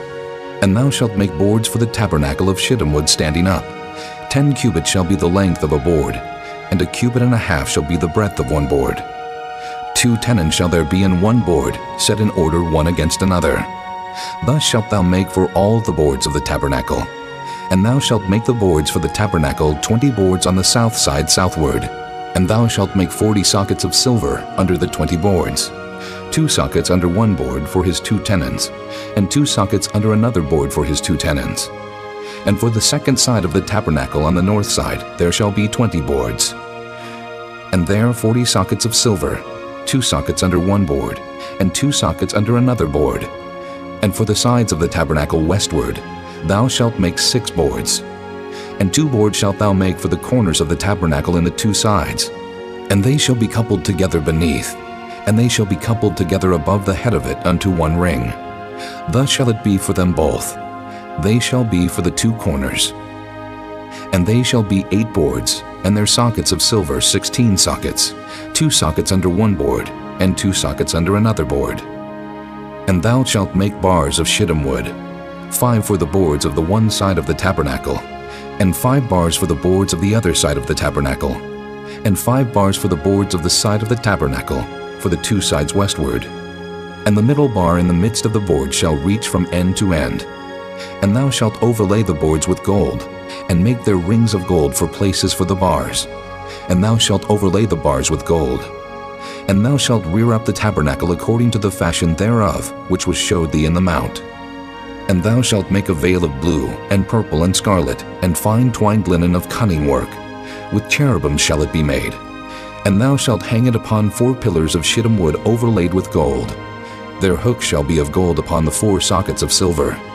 And thou shalt hang up the veil under the tacks, that thou mayest bring in thither within the veil the ark of the testimony. And the veil shall divide unto you between the holy place and the most holy. And thou shalt put the mercy seat upon the ark of the testimony in the most holy place. And thou shalt set the table without the veil, and the candlestick over against the table on the side of the tabernacle toward the south. And thou shalt put the table on the north side. And thou shalt make an hanging for the door of the tent of blue and purple and scarlet, and fine twined linen wrought with needlework.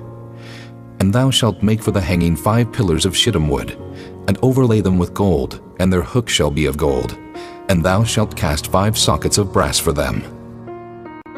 Chapter 27. And thou shalt make an altar of shittim wood, 5 cubits long, and 5 cubits broad.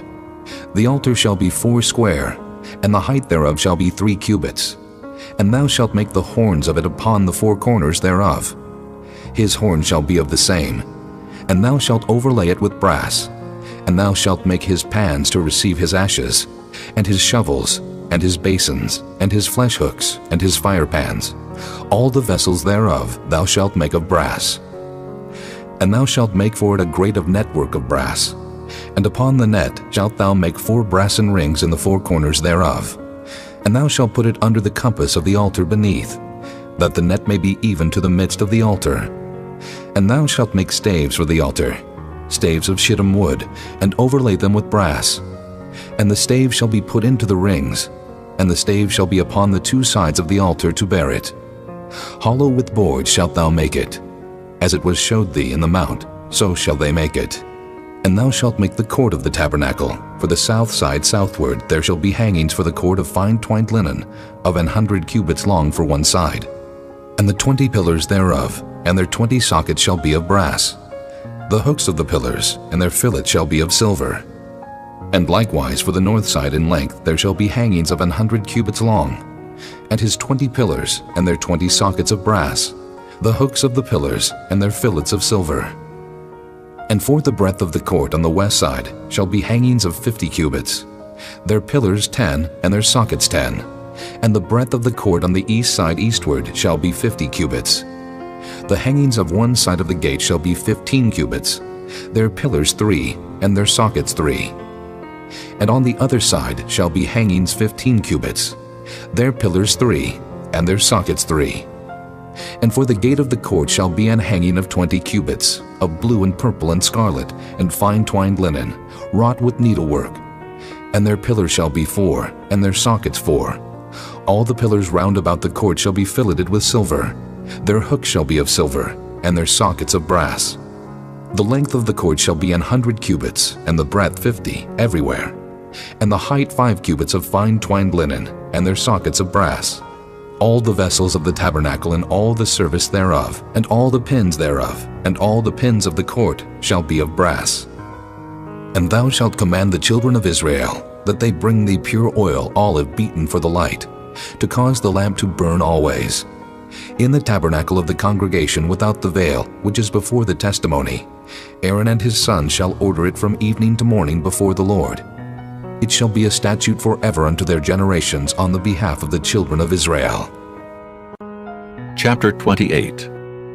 And take thou unto thee Aaron thy brother, and his sons with him from among the children of Israel, that he may minister unto me in the priest's office, even Aaron, Nadab, and Abihu, Eleazar, and Ithamar, Aaron's sons. And thou shalt make holy garments for Aaron thy brother, for glory and for beauty. And thou shalt speak unto all that are wise-hearted, whom I have filled with the spirit of wisdom, that they may make Aaron's garments to consecrate him, that he may minister unto me in the priest's office.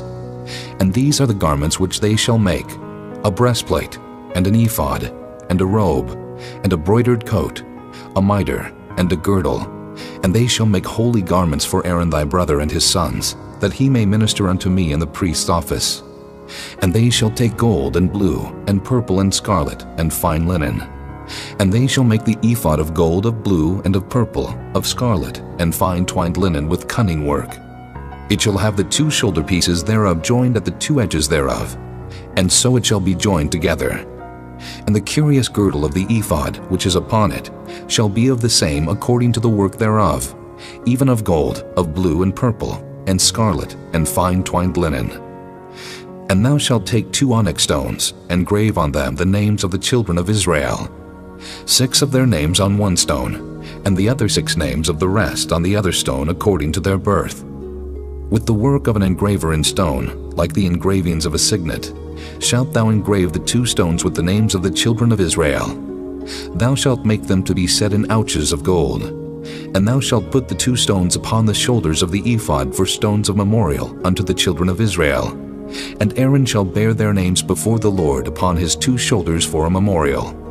And thou shalt make ouches of gold, and 2 chains of pure gold at the ends, of wreathen work shalt thou make them, and fasten the wreathen chains to the ouches. And thou shalt make the breastplate of judgment with cunning work. After the work of the ephod thou shalt make it. Of gold, of blue, and of purple, and of scarlet, and of fine twined linen shalt thou make it. 4 square it shall be being doubled. A span shall be the length thereof, and a span shall be the breadth thereof. And thou shalt set in it settings of stones, even 4 rows of stones. The first row shall be a sardius, a topaz, and a carbuncle. This shall be the first row. And the second row shall be an emerald, a sapphire, and a diamond. And the third row, a ligure, an agate, and an amethyst. And the fourth row, a beryl, and an onyx, and a jasper. They shall be set in gold in their enclosings. And the stones shall be with the names of the children of Israel, 12 according to their names, like the engravings of a signet. Every one with his name shall they be according to the 12 tribes. And thou shalt make upon the breastplate chains at the ends of wreathen work of pure gold. And thou shalt make upon the breastplate 2 rings of gold, and shalt put the 2 rings on the 2 ends of the breastplate. And thou shalt put the 2 wreathen chains of gold in the 2 rings which are on the ends of the breastplate. And the other 2 ends of the 2 wreathen chains thou shalt fasten in the 2 ouches, and put them on the shoulder pieces of the ephod before it. And thou shalt make 2 rings of gold, and thou shalt put them upon the 2 ends of the breastplate in the border thereof, which is in the side of the ephod inward. And 2 other rings of gold thou shalt make, and shalt put them on the 2 sides of the ephod underneath, toward the forepart thereof, over against the other coupling thereof, above the curious girdle of the ephod. And they shall bind the breastplate by the rings thereof unto the rings of the ephod with a lace of blue, that it may be above the curious girdle of the ephod, and that the breastplate be not loosed from the ephod. And Aaron shall bear the names of the children of Israel in the breastplate of judgment upon his heart, when he goeth in unto the holy place, for a memorial before the Lord continually. And thou shalt put in the breastplate of judgment the Urim and the Thummim, and they shall be upon Aaron's heart when he goeth in before the Lord. And Aaron shall bear the judgment of the children of Israel upon his heart before the Lord continually. And thou shalt make the robe of the ephod all of blue, and there shall be an hole in the top of it, in the midst thereof. It shall have a binding of woven work round about the whole of it, as it were the hole of an habergeon, that it be not rent. And beneath, upon the hem of it, thou shalt make pomegranates of blue, and of purple, and of scarlet, round about the hem thereof, and bells of gold between them round about. A golden bell and a pomegranate, a golden bell and a pomegranate, upon the hem of the robe round about. And it shall be upon Aaron to minister, and his sound shall be heard when he goeth in unto the holy place before the Lord, and when he cometh out, that he die not. And thou shalt make a plate of pure gold, and grave upon it, like the engravings of a signet, Holiness to the Lord. And thou shalt put it on a blue lace, that it may be upon the mitre. Upon the forefront of the mitre it shall be. And it shall be upon Aaron's forehead, that Aaron may bear the iniquity of the holy things, which the children of Israel shall hallow in all their holy gifts. And it shall be always upon his forehead, that they may be accepted before the Lord. And thou shalt embroider the coat of fine linen, and thou shalt make the mitre of fine linen, and thou shalt make the girdle of needlework. And for Aaron's sons thou shalt make coats, and thou shalt make for them girdles, and bonnets shalt thou make for them, for glory and for beauty. And thou shalt put them upon Aaron thy brother, and his sons with him, and shalt anoint them, and consecrate them, and sanctify them, that they may minister unto me in the priest's office. And thou shalt make them linen breeches to cover their nakedness. From the loins even unto the thighs they shall reach. And they shall be upon Aaron and upon his sons, when they come in unto the tabernacle of the congregation, or when they come near unto the altar to minister in the holy place, that they bear not iniquity, and die. It shall be a statute forever unto him and his seed after him. Chapter 29. And this is the thing that thou shalt do unto them, to hallow them, to minister unto me in the priest's office. Take 1 young bullock, and 2 rams without blemish, and unleavened bread, and cakes unleavened tempered with oil, and wafers unleavened anointed with oil. Of wheaten flour shalt thou make them. And thou shalt put them into 1 basket, and bring them in the basket with the bullock and the 2 rams. And Aaron and his sons thou shalt bring unto the door of the tabernacle of the congregation, and shalt wash them with water. And thou shalt take the garments, and put upon Aaron the coat, and the robe of the ephod, and the ephod, and the breastplate, and gird him with the curious girdle of the ephod. And thou shalt put the mitre upon his head, and put the holy crown upon the mitre. Then shalt thou take the anointing oil, and pour it upon his head, and anoint him. And thou shalt bring his sons, and put coats upon them, and thou shalt gird them with girdles, Aaron and his sons, and put the bonnets on them, and the priest's office shall be theirs for a perpetual statute. And thou shalt consecrate Aaron and his sons. And thou shalt cause a bullock to be brought before the tabernacle of the congregation. And Aaron and his sons shall put their hands upon the head of the bullock. And thou shalt kill the bullock before the Lord, by the door of the tabernacle of the congregation. And thou shalt take of the blood of the bullock, and put it upon the horns of the altar with thy finger, and pour all the blood beside the bottom of the altar. And thou shalt take all the fat that covereth the inwards, and the caul that is above the liver, and the 2 kidneys, and the fat that is upon them, and burn them upon the altar. But the flesh of the bullock, and his skin, and his dung, shalt thou burn with fire without the camp. It is a sin offering. Thou shalt also take 1 ram, and Aaron and his sons shall put their hands upon the head of the ram. And thou shalt slay the ram. And thou shalt take his blood, and sprinkle it round about upon the altar. And thou shalt cut the ram in pieces, and wash the inwards of him, and his legs, and put them unto his pieces, and unto his head. And thou shalt burn the whole ram upon the altar. It is a burnt offering unto the Lord. It is a sweet savor, an offering made by fire unto the Lord. And thou shalt take the other ram, and Aaron and his sons shall put their hands upon the head of the ram. Then shalt thou kill the ram, and take of his blood, and put it upon the tip of the right ear of Aaron, and upon the tip of the right ear of his sons, and upon the thumb of their right hand, and upon the great toe of their right foot, and sprinkle the blood upon the altar round about.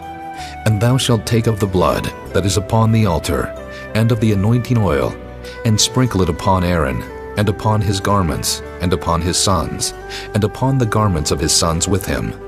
And he shall be hallowed, and his garments and his sons' garments with him.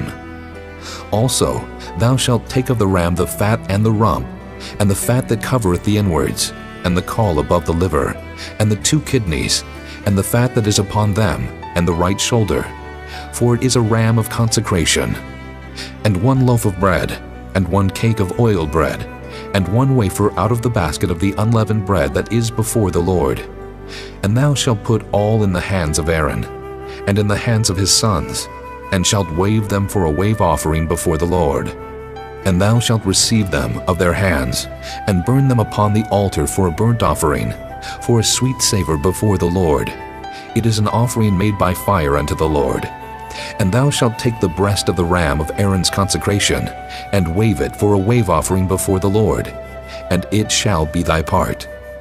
And thou shalt sanctify the breast of the wave offering, and the shoulder of the heave offering, which is waved, and which is heaved up, of the ram of the consecration, even of that which is for Aaron, and of that which is for his sons. And it shall be Aaron's and his sons by a statute forever from the children of Israel. For it is an heave offering, and it shall be an heave offering from the children of Israel of the sacrifice of their peace offerings, even their heave offering unto the Lord. And the holy garments of Aaron shall be his sons after him, to be anointed therein, and to be consecrated in them. And that son that is priest in his stead shall put them on 7 days, when he cometh into the tabernacle of the congregation to minister in the holy place. And thou shalt take the ram of the consecration, and seethe his flesh in the holy place. And Aaron and his sons shall eat the flesh of the ram, and the bread that is in the basket by the door of the tabernacle of the congregation. And they shall eat those things wherewith the atonement was made, to consecrate and to sanctify them. But a stranger shall not eat thereof, because they are holy.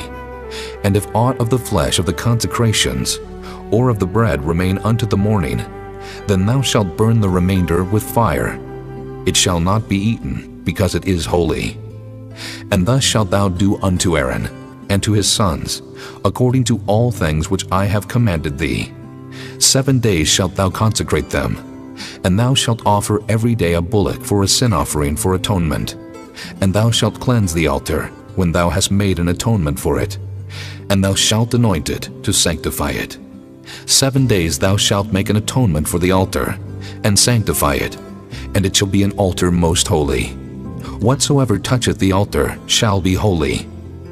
Now this is that which thou shalt offer upon the altar: 2 lambs of the first year, day by day continually. The 1 lamb thou shalt offer in the morning, and the other lamb thou shalt offer at even. And with the 1 lamb 1/10 deal of flour mingled with the 4th part of an hin of beaten oil, and the 4th part of an hin of wine for a drink offering. And the other lamb thou shalt offer at even, and shalt do thereto according to the meat offering of the morning, and according to the drink offering thereof, for a sweet savor, an offering made by fire unto the Lord. This shall be a continual burnt offering throughout your generations at the door of the tabernacle of the congregation before the Lord, where I will meet you, to speak there unto thee. And there I will meet with the children of Israel, and the tabernacle shall be sanctified by my glory. And I will sanctify the tabernacle of the congregation, and the altar. I will sanctify also both Aaron and his sons, to minister to me in the priest's office. And I will dwell among the children of Israel, and will be their God. And they shall know that I am the Lord their God, that brought them forth out of the land of Egypt, that I may dwell among them. I am the Lord their God. Chapter 30. And thou shalt make an altar to burn incense upon. Of shittim wood shalt thou make it. A cubit shall be the length thereof, and a cubit the breadth thereof. 4 square shall it be, and 2 cubits shall be the height thereof. The horns thereof shall be of the same. And thou shalt overlay it with pure gold, the top thereof, and the sides thereof round about, and the horns thereof. And thou shalt make unto it a crown of gold round about. And 2 golden rings shalt thou make to it under the crown of it, by the 2 corners thereof. Upon the 2 sides of it shalt thou make it, and they shall be for places for the staves to bear it withal. And thou shalt make the staves of shittim wood, and overlay them with gold. And thou shalt put it before the veil that is by the ark of the testimony, before the mercy seat that is over the testimony, where I will meet with thee. And Aaron shall burn thereon sweet incense every morning. When he dresseth the lamps, he shall burn incense upon it. And when Aaron lighteth the lamps at even, he shall burn incense upon it, a perpetual incense before the Lord throughout your generations. Ye shall offer no strange incense thereon, nor burnt sacrifice, nor meat offering, neither shall ye pour drink offering thereon. And Aaron shall make an atonement upon the horns of it once in a year, with the blood of the sin offering of atonements. Once in the year shall he make atonement upon it throughout your generations. It is most holy unto the Lord. And the Lord spake unto Moses, saying, When thou takest the sum of the children of Israel after their number, then shall they give every man a ransom for his soul unto the Lord, when thou numberest them, that there be no plague among them when thou numberest them. This they shall give, every one that passeth among them that are numbered, half a shekel after the shekel of the sanctuary. A shekel is 20 gerahs, and half shekel shall be the offering of the Lord. Every one that passeth among them that are numbered, from 20 years old and above, shall give an offering unto the Lord. The rich shall not give more, and the poor shall not give less than half a shekel, when they give an offering unto the Lord to make an atonement for your souls. And thou shalt take the atonement money of the children of Israel, and shalt appoint it for the service of the tabernacle of the congregation, that it may be a memorial unto the children of Israel before the Lord, to make an atonement for your souls. And the Lord spake unto Moses, saying, Thou shalt also make a laver of brass, and his foot also of brass, to wash withal, and thou shalt put it between the tabernacle of the congregation and the altar, and thou shalt put water therein. For Aaron and his sons shall wash their hands and their feet thereat. When they go into the tabernacle of the congregation, they shall wash with water, that they die not. Or when they come near to the altar to minister, to burn offering made by fire unto the Lord. So they shall wash their hands and their feet, that they die not. And it shall be a statute forever to them, even to him and to his seed throughout their generations. Moreover, the Lord spake unto Moses, saying, Take thou also unto thee principal spices of pure myrrh, 500 shekels, and of sweet cinnamon half so much, even 250 shekels, and of sweet calamus 250 shekels, and of cassia 500 shekels, after the shekel of the sanctuary, and of oil olive and hin. And thou shalt make it an oil of holy ointment, an ointment compound after the art of the apothecary. It shall be an holy anointing oil. And thou shalt anoint the tabernacle of the congregation therewith, and the ark of the testimony, and the table, and all his vessels, and the candlestick, and his vessels, and the altar of incense, and the altar of burnt offering with all his vessels, and the laver, and his foot. And thou shalt sanctify them, that they may be most holy. Whatsoever toucheth them shall be holy. And thou shalt anoint Aaron and his sons, and consecrate them, that they may minister unto me in the priest's office. And thou shalt speak unto the children of Israel, saying, This shall be an holy anointing oil unto me throughout your generations. Upon man's flesh shall it not be poured, neither shall ye make any other like it after the composition of it. It is holy, and it shall be holy unto you. Whosoever compoundeth any like it, or whosoever putteth any of it upon a stranger, shall even be cut off from his people. And the Lord said unto Moses, Take unto thee sweet spices, stacte, and onycha, and galbanum. These sweet spices with pure frankincense, of each shall there be a like weight. And thou shalt make it a perfume, a confection after the art of the apothecary, tempered together, pure and holy.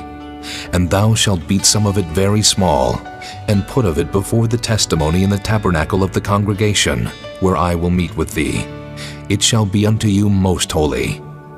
And as for the perfume which thou shalt make, ye shall not make to yourselves according to the composition thereof. It shall be unto thee holy for the Lord. Whosoever shall make like unto that, to smell thereto, shall even be cut off from his people. Chapter 31. And the Lord spake unto Moses, saying, See, I have called by name Bezaleel, the son of Uri, the son of Hur of the tribe of Judah, and I have filled him with the Spirit of God, in wisdom, and in understanding, and in knowledge, and in all manner of workmanship, to devise cunning works, to work in gold, and in silver, and in brass, and in cutting of stones to set them, and in carving of timber, to work in all manner of workmanship. And I, behold, I have given with him Aholiab, the son of Ahisamach, of the tribe of Dan, And in the hearts of all that are wise-hearted I have put wisdom, that they may make all that I have commanded thee. The tabernacle of the congregation, and the ark of the testimony, and the mercy seat that is thereupon, and all the furniture of the tabernacle, and the table, and his furniture, and the pure candlestick with all his furniture, and the altar of incense, and the altar of burnt offering with all his furniture, and the laver and his foot, and the cloths of service, and the holy garments for Aaron the priest, and the garments of his sons to minister in the priest's office, and the anointing oil, and sweet incense for the holy place, according to all that I have commanded thee, shall they do.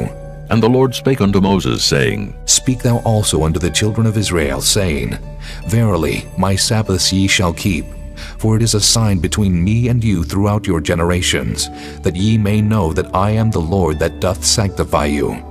Ye shall keep the Sabbath therefore, for it is holy unto you. Every one that defileth it shall surely be put to death. For whosoever doeth any work therein, that soul shall be cut off from among his people. 6 days may work be done, but in the 7th is the Sabbath of rest, holy to the Lord.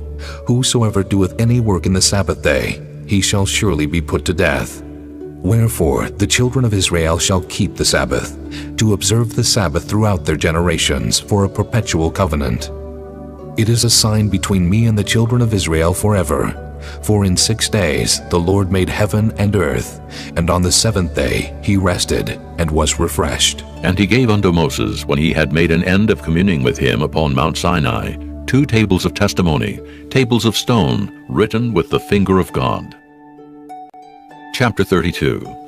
And when the people saw that Moses delayed to come down out of the mount, the people gathered themselves together unto Aaron, and said unto him, Up, make us gods, which shall go before us. For as for this Moses, the man that brought us up out of the land of Egypt, we wot not what has become of him. And Aaron said unto them, Break off the golden earrings, which are in the ears of your wives, of your sons, and of your daughters, and bring them unto me. And all the people brake off the golden earrings which were in their ears, and brought them unto Aaron. And he received them at their hand, and fashioned it with a graving tool, after he had made it a molten calf. And they said, These be thy gods, O Israel, which brought thee up out of the land of Egypt. And when Aaron saw it, he built an altar before it, and Aaron made proclamation and said, Tomorrow is a feast to the Lord. And they rose up early on the morrow, and offered burnt offerings, and brought peace offerings. And the people sat down to eat and to drink, and rose up to play. And the Lord said unto Moses, Go, get thee down, for thy people which thou broughtest out of the land of Egypt have corrupted themselves. They have turned aside quickly out of the way which I commanded them. They have made them a molten calf, and have worshipped it, and have sacrificed thereunto, and said, These be thy gods, O Israel, which have brought thee up out of the land of Egypt. And the Lord said unto Moses, I have seen this people, and, behold, it is a stiff-necked people. Now therefore let me alone, that my wrath may wax hot against them, and that I may consume them, and I will make of thee a great nation. And Moses besought the Lord his God, and said, Lord, why doth thy wrath wax hot against thy people, which thou hast brought forth out of the land of Egypt with great power, and with a mighty hand? Wherefore should the Egyptians speak, and say, For mischief did he bring them out to slay them in the mountains, and to consume them from the face of the earth? Turn from thy fierce wrath, and repent of this evil against thy people. Remember Abraham, Isaac, and Israel, thy servants, to whom thou swearest by thine own self, and saidst unto them, I will multiply your seed as the stars of heaven, and all this land that I have spoken of will I give unto your seed, and they shall inherit it forever. And the Lord repented of the evil which he thought to do unto his people. And Moses turned, and went down from the mount, and the 2 tables of the testimony were in his hand. The tables were written on both their sides, on the one side and on the other were they written. And the tables were the work of God, and the writing was the writing of God, graven upon the tables. And when Joshua heard the noise of the people as they shouted, he said unto Moses, There is a noise of war in the camp. And he said, It is not the voice of them that shout for mastery, neither is it the voice of them that cry for being overcome, but the noise of them that sing do I hear. And it came to pass, as soon as he came nigh unto the camp, that he saw the calf and the dancing. And Moses' anger waxed hot, and he cast the tables out of his hands, and brake them beneath the mount. And he took the calf which they had made, and burnt it in the fire, and ground it to powder, and strawed it upon the water, and made the children of Israel drink of it. And Moses said unto Aaron, What did this people unto thee, that thou hast brought so great a sin upon them? And Aaron said, Let not the anger of my Lord wax hot. Thou knowest the people, that they are set on mischief. For they said unto me, Make us gods which shall go before us. For as for this Moses, the man that brought us up out of the land of Egypt, we wot not what is become of him. And I said unto them, Whosoever hath any gold, let them break it off. So they gave it me. Then I cast it into the fire, and there came out this calf. And when Moses saw that the people were naked, for Aaron had made them naked unto their shame among their enemies, then Moses stood in the gate of the camp, and said, Who is on the Lord's side? Let him come unto me. And all the sons of Levi gathered themselves together unto him. And he said unto them, Thus saith the Lord God of Israel, Put every man his sword by his side, and go in and out from gate to gate throughout the camp, and slay every man his brother, and every man his companion, and every man his neighbor. And the children of Levi did according to the word of Moses. And there fell of the people that day about 3,000 men. For Moses had said, Consecrate yourselves today to the Lord, even every man upon his son, and upon his brother, that he may bestow upon you a blessing this day. And it came to pass on the morrow, that Moses said unto the people, Ye have sinned a great sin. And now I will go up unto the Lord. Peradventure I shall make an atonement for your sin. And Moses returned unto the Lord, and said, Oh, this people have sinned a great sin, and have made them gods of gold. Yet now, if thou wilt forgive their sin, and if not, blot me, I pray thee, out of thy book which thou hast written. And the Lord said unto Moses, Whosoever hath sinned against me, him will I blot out of my book. Therefore now go, lead the people unto the place of which I have spoken unto thee. Behold, mine angel shall go before thee. Nevertheless, in the day when I visit, I will visit their sin upon them. And the Lord plagued the people, because they made the calf which Aaron made. Chapter 33. And the Lord said unto Moses, Depart, and go up hence, thou and the people which thou hast brought up out of the land of Egypt, unto the land which I swear unto Abraham, to Isaac, and to Jacob, saying, Unto thy seed will I give it. And I will send an angel before thee, and I will drive out the Canaanite, the Amorite, and the Hittite, and the Perizzite, the Hivite, and the Jebusite, unto a land flowing with milk and honey. For I will not go up in the midst of thee, for thou art a stiff-necked people, lest I consume thee in the way. And when the people heard these evil tidings, they mourned, and no man did put on him his ornaments. For the Lord had said unto Moses, Say unto the children of Israel, Ye are a stiff-necked people. I will come up into the midst of thee in a moment, and consume thee. Therefore now put off thy ornaments from thee, that I may know what to do unto thee. And the children of Israel stripped themselves of their ornaments by the Mount Horeb. And Moses took the tabernacle, and pitched it without the camp, afar off from the camp, and called it the tabernacle of the congregation. And it came to pass that every one which sought the Lord went out unto the tabernacle of the congregation, which was without the camp.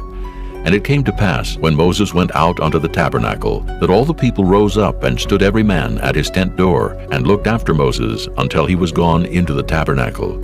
And it came to pass, as Moses entered into the tabernacle, the cloudy pillar descended, and stood at the door of the tabernacle, and the Lord talked with Moses. And all the people saw the cloudy pillar stand at the tabernacle door, and all the people rose up and worshipped, every man in his tent door.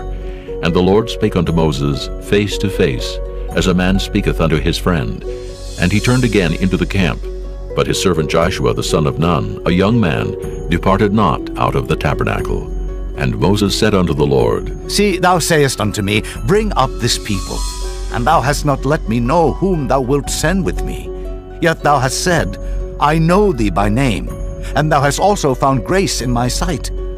Now, therefore, I pray thee, if I have found grace in thy sight, show me now thy way, that I may know thee, that I may find grace in thy sight, and consider that this nation is thy people. And he said, My presence shall go with thee, and I will give thee rest. And he said unto him, If thy presence go not with me, carry us not up hence. For wherein shall it be known here that I and thy people have found grace in thy sight? Is it not in that thou goest with us? So shall we be separated, I and thy people, from all the people that are upon the face of the earth. And the Lord said unto Moses, I will do this thing also that thou hast spoken, for thou hast found grace in my sight, and I know thee by name. And he said, I beseech thee, show me thy glory. And he said, I will make all my goodness pass before thee, and I will proclaim the name of the Lord before thee, and will be gracious to whom I will be gracious, and will show mercy on whom I will show mercy. And he said, Thou canst not see my face, for there shall no man see me and live. And the Lord said, Behold, there is a place by me, and thou shalt stand upon a rock. And it shall come to pass, while my glory passeth by, that I will put thee in a cleft of the rock, and will cover thee with my hand while I pass by. And I will take away mine hand, and thou shalt see my back parts, but my face shall not be seen. This concludes disc number 5. Chapter 34. And the Lord said unto Moses, Hew thee 2 tables of stone like unto the first, and I will write upon these tables the words that were in the first tables which thou breakest. And be ready in the morning, and come up in the morning unto Mount Sinai, and present thyself there to me in the top of the mount.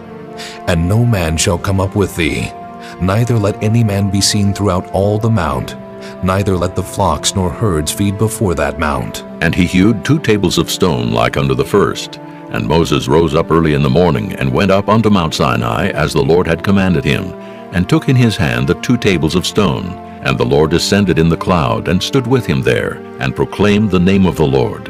And the Lord passed by before him, and proclaimed, The Lord God, merciful and gracious, long-suffering and abundant in goodness and truth, keeping mercy for thousands, forgiving iniquity and transgression and sin, and that will by no means clear the guilty, visiting the iniquity of the fathers upon the children, and upon the children's children, unto the 3rd and to the 4th generation.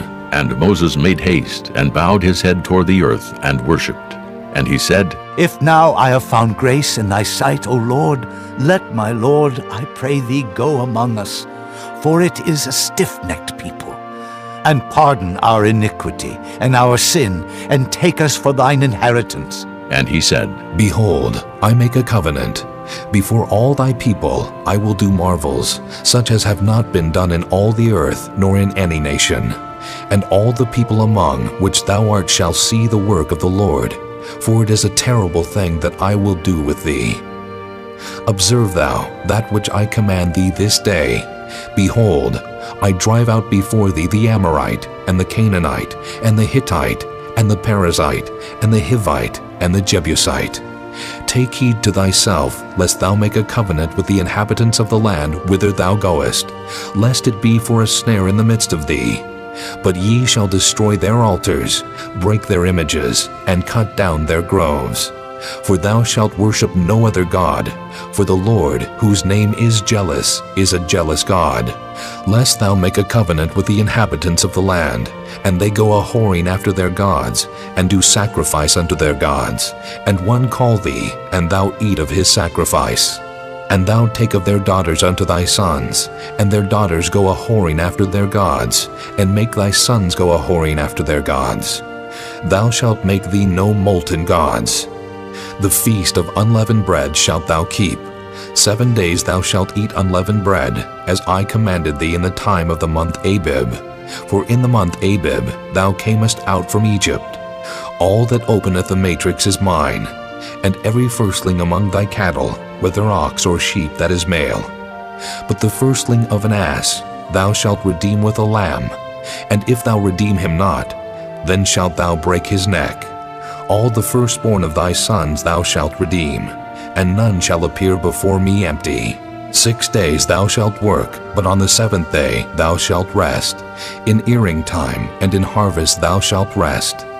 And thou shalt observe the feast of weeks, of the firstfruits of wheat harvest, and the feast of ingathering at the year's end. Thrice in the year shall all your men children appear before the Lord God, the God of Israel. For I will cast out the nations before thee, and enlarge thy borders. Neither shall any man desire thy land when thou shalt go up to appear before the Lord thy God thrice in the year. Thou shalt not offer the blood of my sacrifice with leaven, neither shall the sacrifice of the feast of the Passover be left unto the morning. The first of the firstfruits of thy land thou shalt bring unto the house of the Lord thy God. Thou shalt not see the kid in his mother's milk.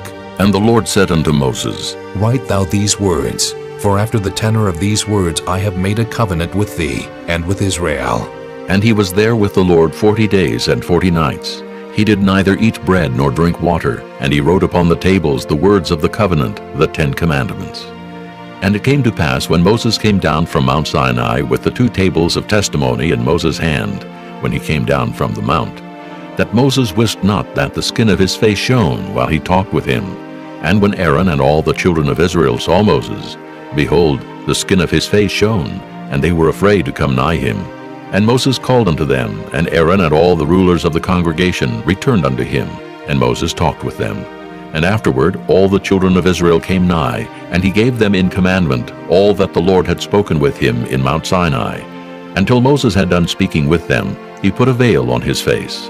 But when Moses went in before the Lord to speak with him, he took the veil off until he came out.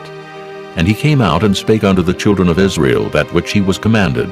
And the children of Israel saw the face of Moses, that the skin of Moses' face shone. And Moses put the veil upon his face again, until he went in to speak with him. Chapter 35. And Moses gathered all the congregation of the children of Israel together, and said unto them, These are the words which the Lord hath commanded, that ye should do them. 6 days shall work be done, but on the 7th day there shall be to you an holy day, a Sabbath of rest to the Lord. Whosoever doeth work therein shall be put to death. Ye shall kindle no fire throughout your habitations upon the Sabbath day. And Moses spake unto all the congregation of the children of Israel, saying, This is the thing which the Lord commanded, saying, Take ye from among you an offering unto the Lord. Whosoever is of a willing heart, let him bring it, an offering of the Lord, gold and silver and brass and blue and purple and scarlet and fine linen and goat's hair and ram's skins dyed red and badger's skins and shittim wood and oil for the light and spices for anointing oil and for the sweet incense and onyx stones and stones to be set for the ephod and for the breastplate. And every wise-hearted among you shall come and make all that the Lord hath commanded: the tabernacle, his tent, and his covering, his tacks, and his boards, his bars, his pillars, and his sockets, the ark, and the staves thereof, with the mercy seat, and the veil of the covering, the table, and his staves, and all his vessels, and the showbread, the candlestick also for the light, and his furniture, and his lamps, with the oil for the light, and the incense altar, and his staves, and the anointing oil, and the sweet incense, and the hanging for the door at the entering in of the tabernacle, the altar of burnt offering, with his brazen grate, his staves, and all his vessels, the laver, and his foot, the hangings of the court, his pillars, and their sockets, and the hanging for the door of the court, the pins of the tabernacle, and the pins of the court, and their cords, the cloths of service, to do service in the holy place, the holy garments for Aaron the priest, and the garments of his sons, to minister in the priest's office. And all the congregation of the children of Israel departed from the presence of Moses. And they came, every one whose heart stirred him up, and every one whom his spirit made willing. And they brought the Lord's offering to the work of the tabernacle of the congregation, and for all his service, and for the holy garments. And they came, both men and women, as many as were willing-hearted, and brought bracelets and earrings and rings and tablets, all jewels of gold. And every man that offered an offering of gold unto the Lord. And every man with whom was found blue and purple and scarlet and fine linen and goat's hair and red skins of rams and badger skins brought them. Every one that did offer an offering of silver and brass brought the Lord's offering, and every man with whom was found shittim wood for any work of the service brought it. And all the women that were wise-hearted did spin with their hands, and brought that which they had spun, both of blue and of purple and of scarlet and of fine linen. And all the women whose hearts stirred them up in wisdom spun goat's hair. And the rulers brought onyx stones, and stones to be set for the ephod and for the breastplate, and spice and oil for the light, and for the anointing oil, and for the sweet incense. The children of Israel brought a willing offering unto the Lord, every man and woman whose heart made them willing to bring for all manner of work, which the Lord had commanded to be made by the hand of Moses.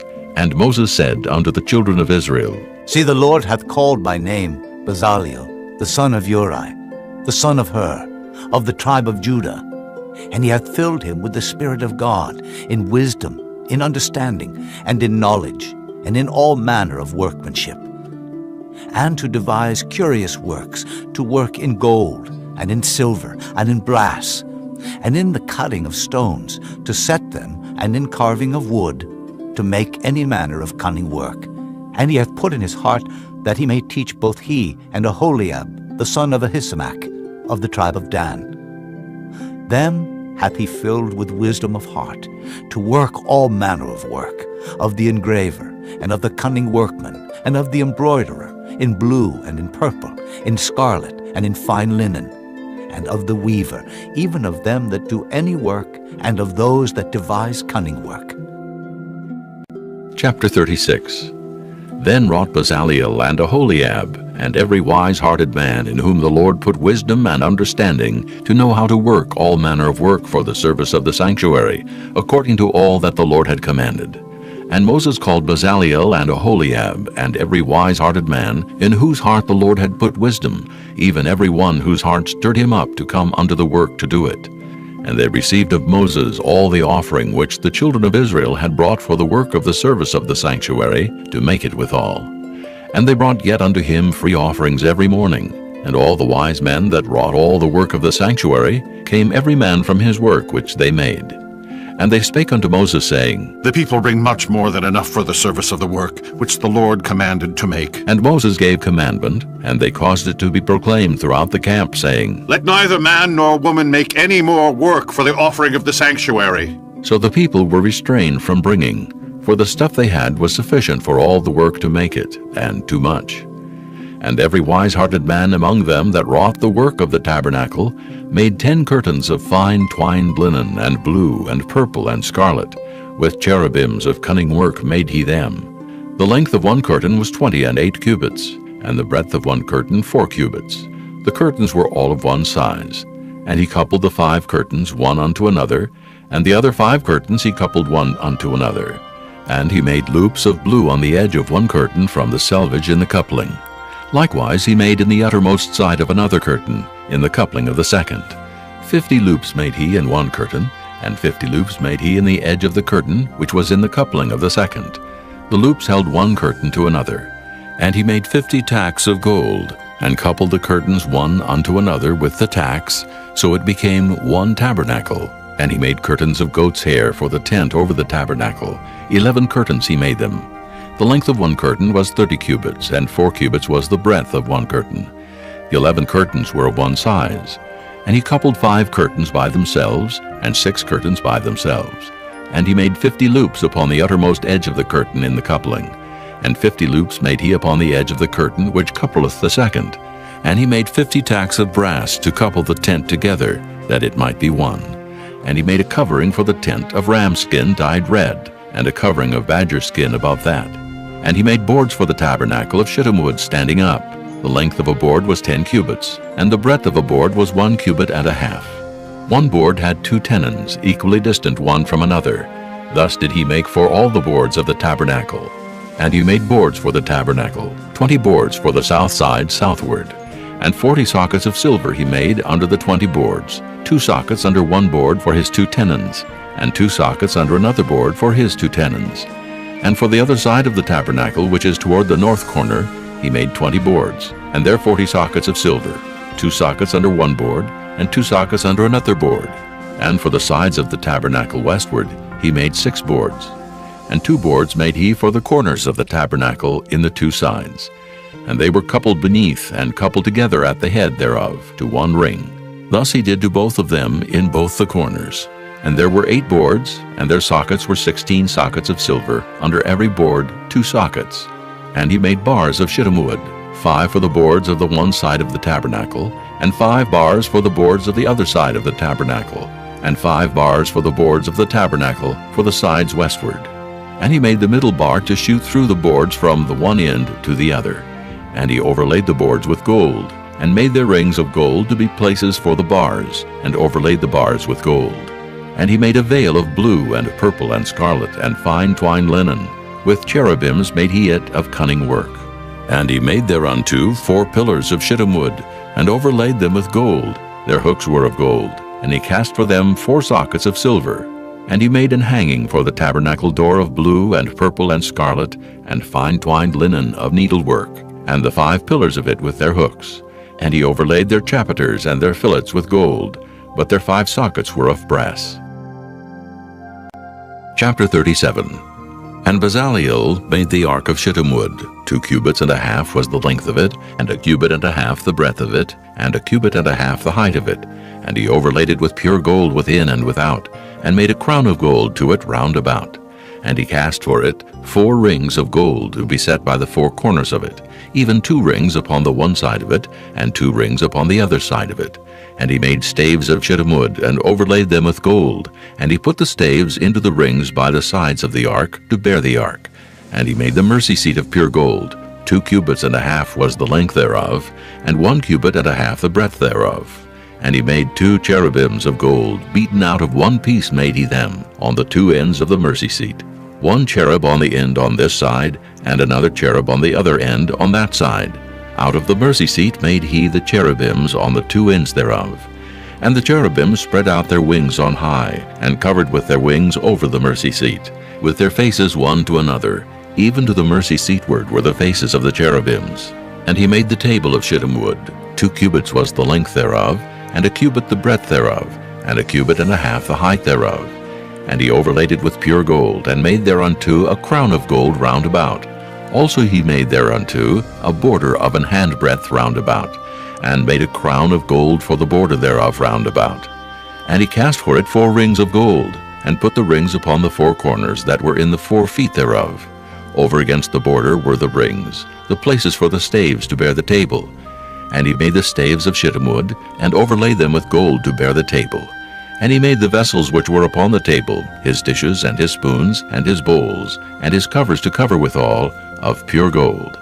And he made the candlestick of pure gold, of beaten work made he the candlestick. His shaft and his branch, his bowls, his knops, and his flowers were of the same, and 6 branches going out of the sides thereof, 3 branches of the candlestick out of the one side thereof, and 3 branches of the candlestick out of the other side thereof. 3 bowls made after the fashion of almonds in one branch, a knop and a flower, and 3 bowls made like almonds in another branch, a knop and a flower. So throughout the 6 branches going out of the candlestick. And in the candlestick were 4 bowls made like almonds, his knops and his flowers, and a knop under 2 branches of the same, and a knop under 2 branches of the same, and a knop under 2 branches of the same, according to the 6 branches going out of it. Their knops and their branches were of the same. All of it was one beaten work of pure gold. And he made his 7 lamps and his snuffers, and his snuff dishes of pure gold. Of a talent of pure gold made he it, and all the vessels thereof. And he made the incense altar of shittim wood. The length of it was 1 cubit, and the breadth of it 1 cubit. It was 4 square, and 2 cubits was the height of it. The horns thereof were of the same. And he overlaid it with pure gold, both the top of it, and the sides thereof round about, and the horns of it. Also he made unto it a crown of gold round about. And he made 2 rings of gold for it under the crown thereof, by the 2 corners of it upon the 2 sides thereof, to be places for the staves to bear it withal. And he made the staves of shittim wood, and overlaid them with gold. And he made the holy anointing oil, and the pure incense of sweet spices, according to the work of the apothecary. Chapter 38. And he made the altar of burnt offering of shittim wood. 5 cubits was the length thereof, and 5 cubits the breadth thereof. It was 4 square, and 3 cubits the height thereof. And he made the horns thereof on the four corners of it. The horns thereof were of the same, and he overlaid it with brass. And he made all the vessels of the altar, the pots, and the shovels, and the basins, and the flesh hooks, and the fire pans. All the vessels thereof made he of brass. And he made for the altar a brazen grate of network unto the compass thereof beneath unto the midst of it. And he cast 4 rings for the 4 ends of the grate of brass, to be places for the staves. And he made the staves of shittim wood, and overlaid them with brass. And he put the staves into the rings on the sides of the altar, to bear it withal. He made the altar hollow with boards. And he made the laver of brass, and the foot of it of brass, of the looking glasses of the women assembling, which assembled at the door of the tabernacle of the congregation. And he made the court. On the south side southward, the hangings of the court were of fine twined linen, 100 cubits. Their pillars were 20, and their brazen sockets 20. The hooks of the pillars and their fillets were of silver. And for the north side the hangings were 100 cubits. Their pillars were 20, and their sockets of brass 20. The hooks of the pillars and their fillets of silver. And for the west side were hangings of 50 cubits. Their pillars 10, and their sockets 10. The hooks of the pillars and their fillets of silver. And for the east side eastward 50 cubits. The hangings of the one side of the gate were 15 cubits. Their pillars 3, and their sockets 3. And for the other side of the court gate, on this hand and that hand, were hangings of 15 cubits. Their pillars 3, and their sockets 3. All the hangings of the court round about were of fine twined linen. And the sockets for the pillars were of brass, the hooks of the pillars and their fillets of silver, and the overlaying of their chapiters of silver, and all the pillars of the court were filleted with silver. And the hanging for the gate of the court was needlework of blue and purple and scarlet and fine twined linen, and 20 cubits was the length, and the height and the breadth was 5 cubits, answerable to the hangings of the court. And their pillars were 4, and their sockets of brass 4, their hooks of silver, and the overlaying of their chapiters, and their fillets of silver.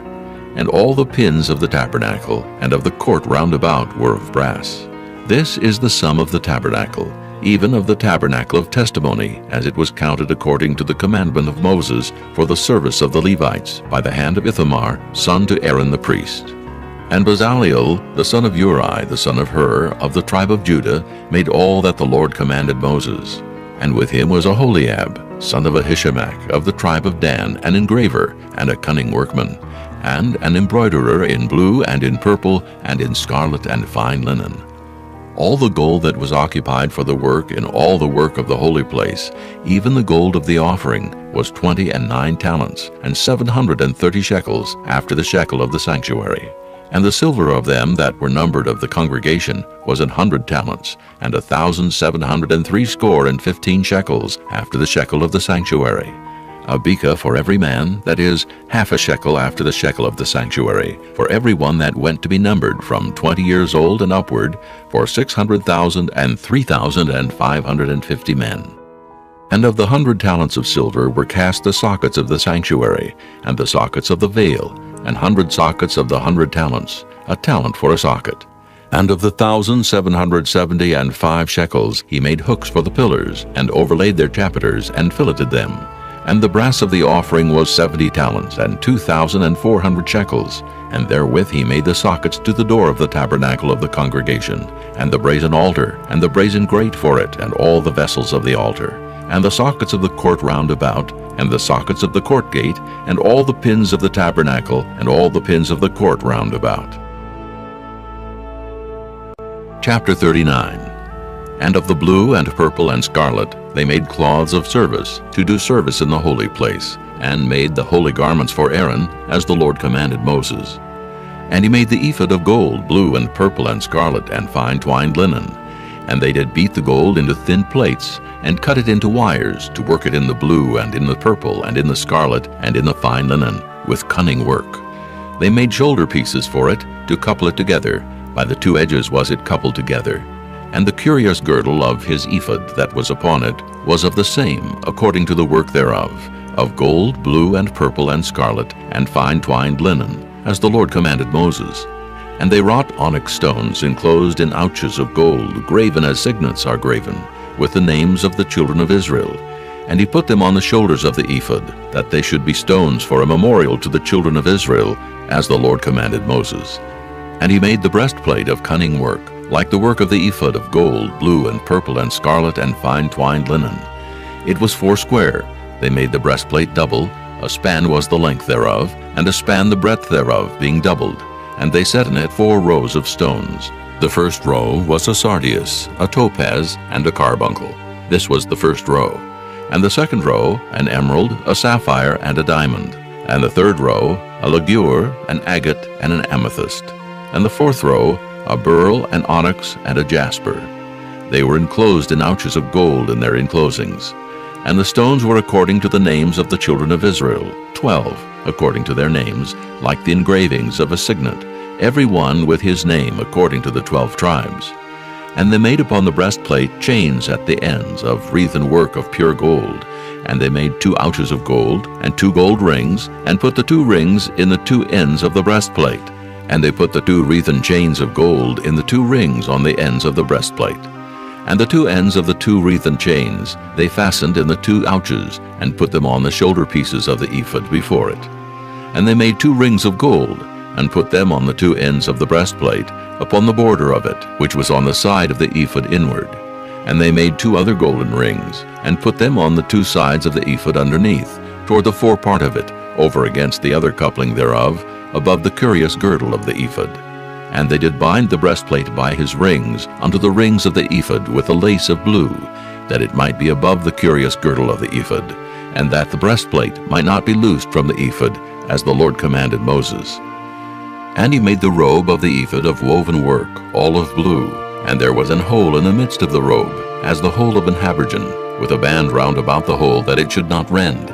And they made upon the hems of the robe pomegranates of blue, and purple, and scarlet, and twined linen. And they made bells of pure gold, and put the bells between the pomegranates upon the hem of the robe, round about between the pomegranates.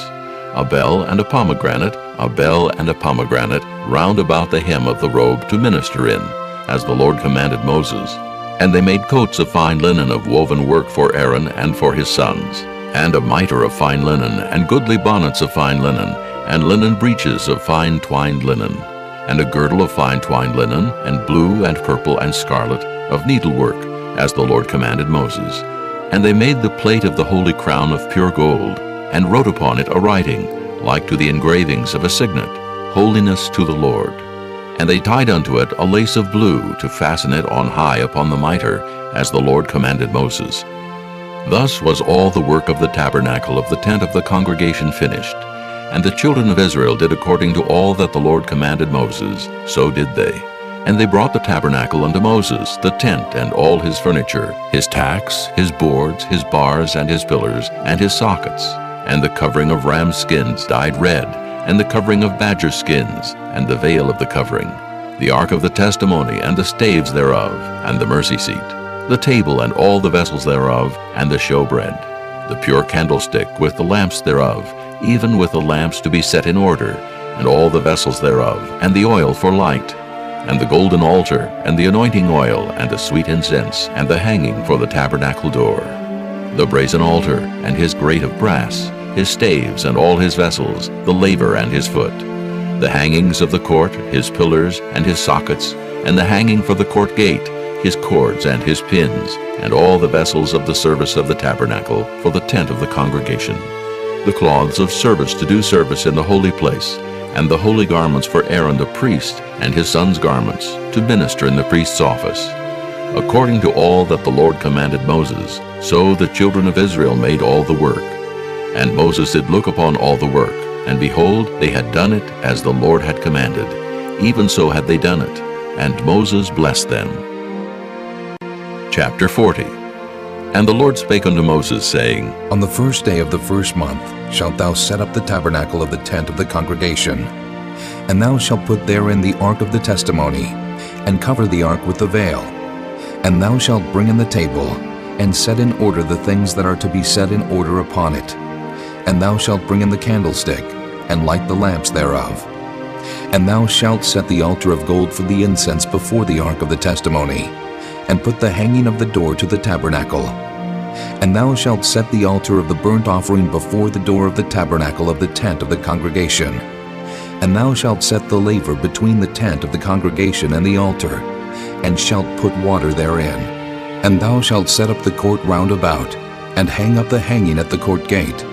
And thou shalt take the anointing oil, and anoint the tabernacle, and all that is therein, and shalt hallow it, and all the vessels thereof, and it shall be holy.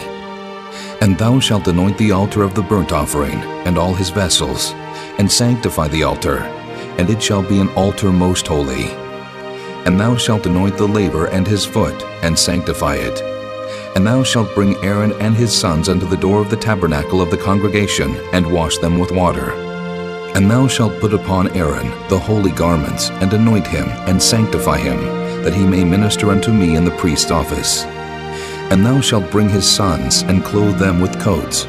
And thou shalt anoint them, as thou didst anoint their father, that they may minister unto me in the priest's office.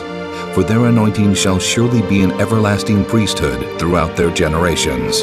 Thus did Moses, according to all that the Lord commanded him, so did he. And it came to pass in the first month, in the second year, on the first day of the month, that the tabernacle was reared up.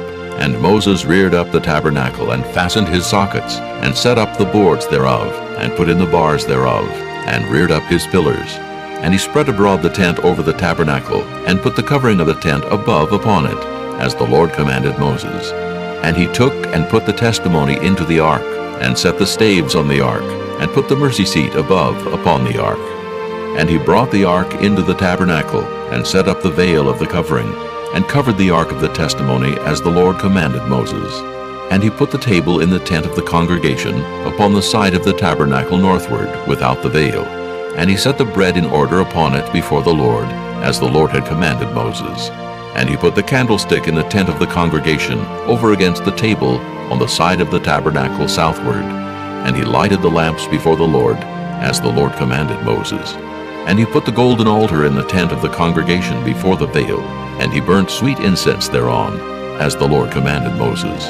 And he set up the hanging at the door of the tabernacle, and he put the altar of burnt offering by the door of the tabernacle of the tent of the congregation, and offered upon it the burnt offering and the meat offering, as the Lord commanded Moses. And he set the laver between the tent of the congregation and the altar, and put water there to wash withal. And Moses and Aaron and his sons washed their hands and their feet thereat. When they went into the tent of the congregation, and when they came near unto the altar, they washed as the Lord commanded Moses. And he reared up the court round about the tabernacle and the altar, and set up the hanging of the court gate. So Moses finished the work.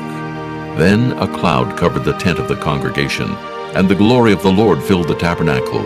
And Moses was not able to enter into the tent of the congregation, because the cloud abode thereon, and the glory of the Lord filled the tabernacle. And when the cloud was taken up from over the tabernacle, the children of Israel went onward in all their journeys. But if the cloud were not taken up, then they journeyed not till the day that it was taken up.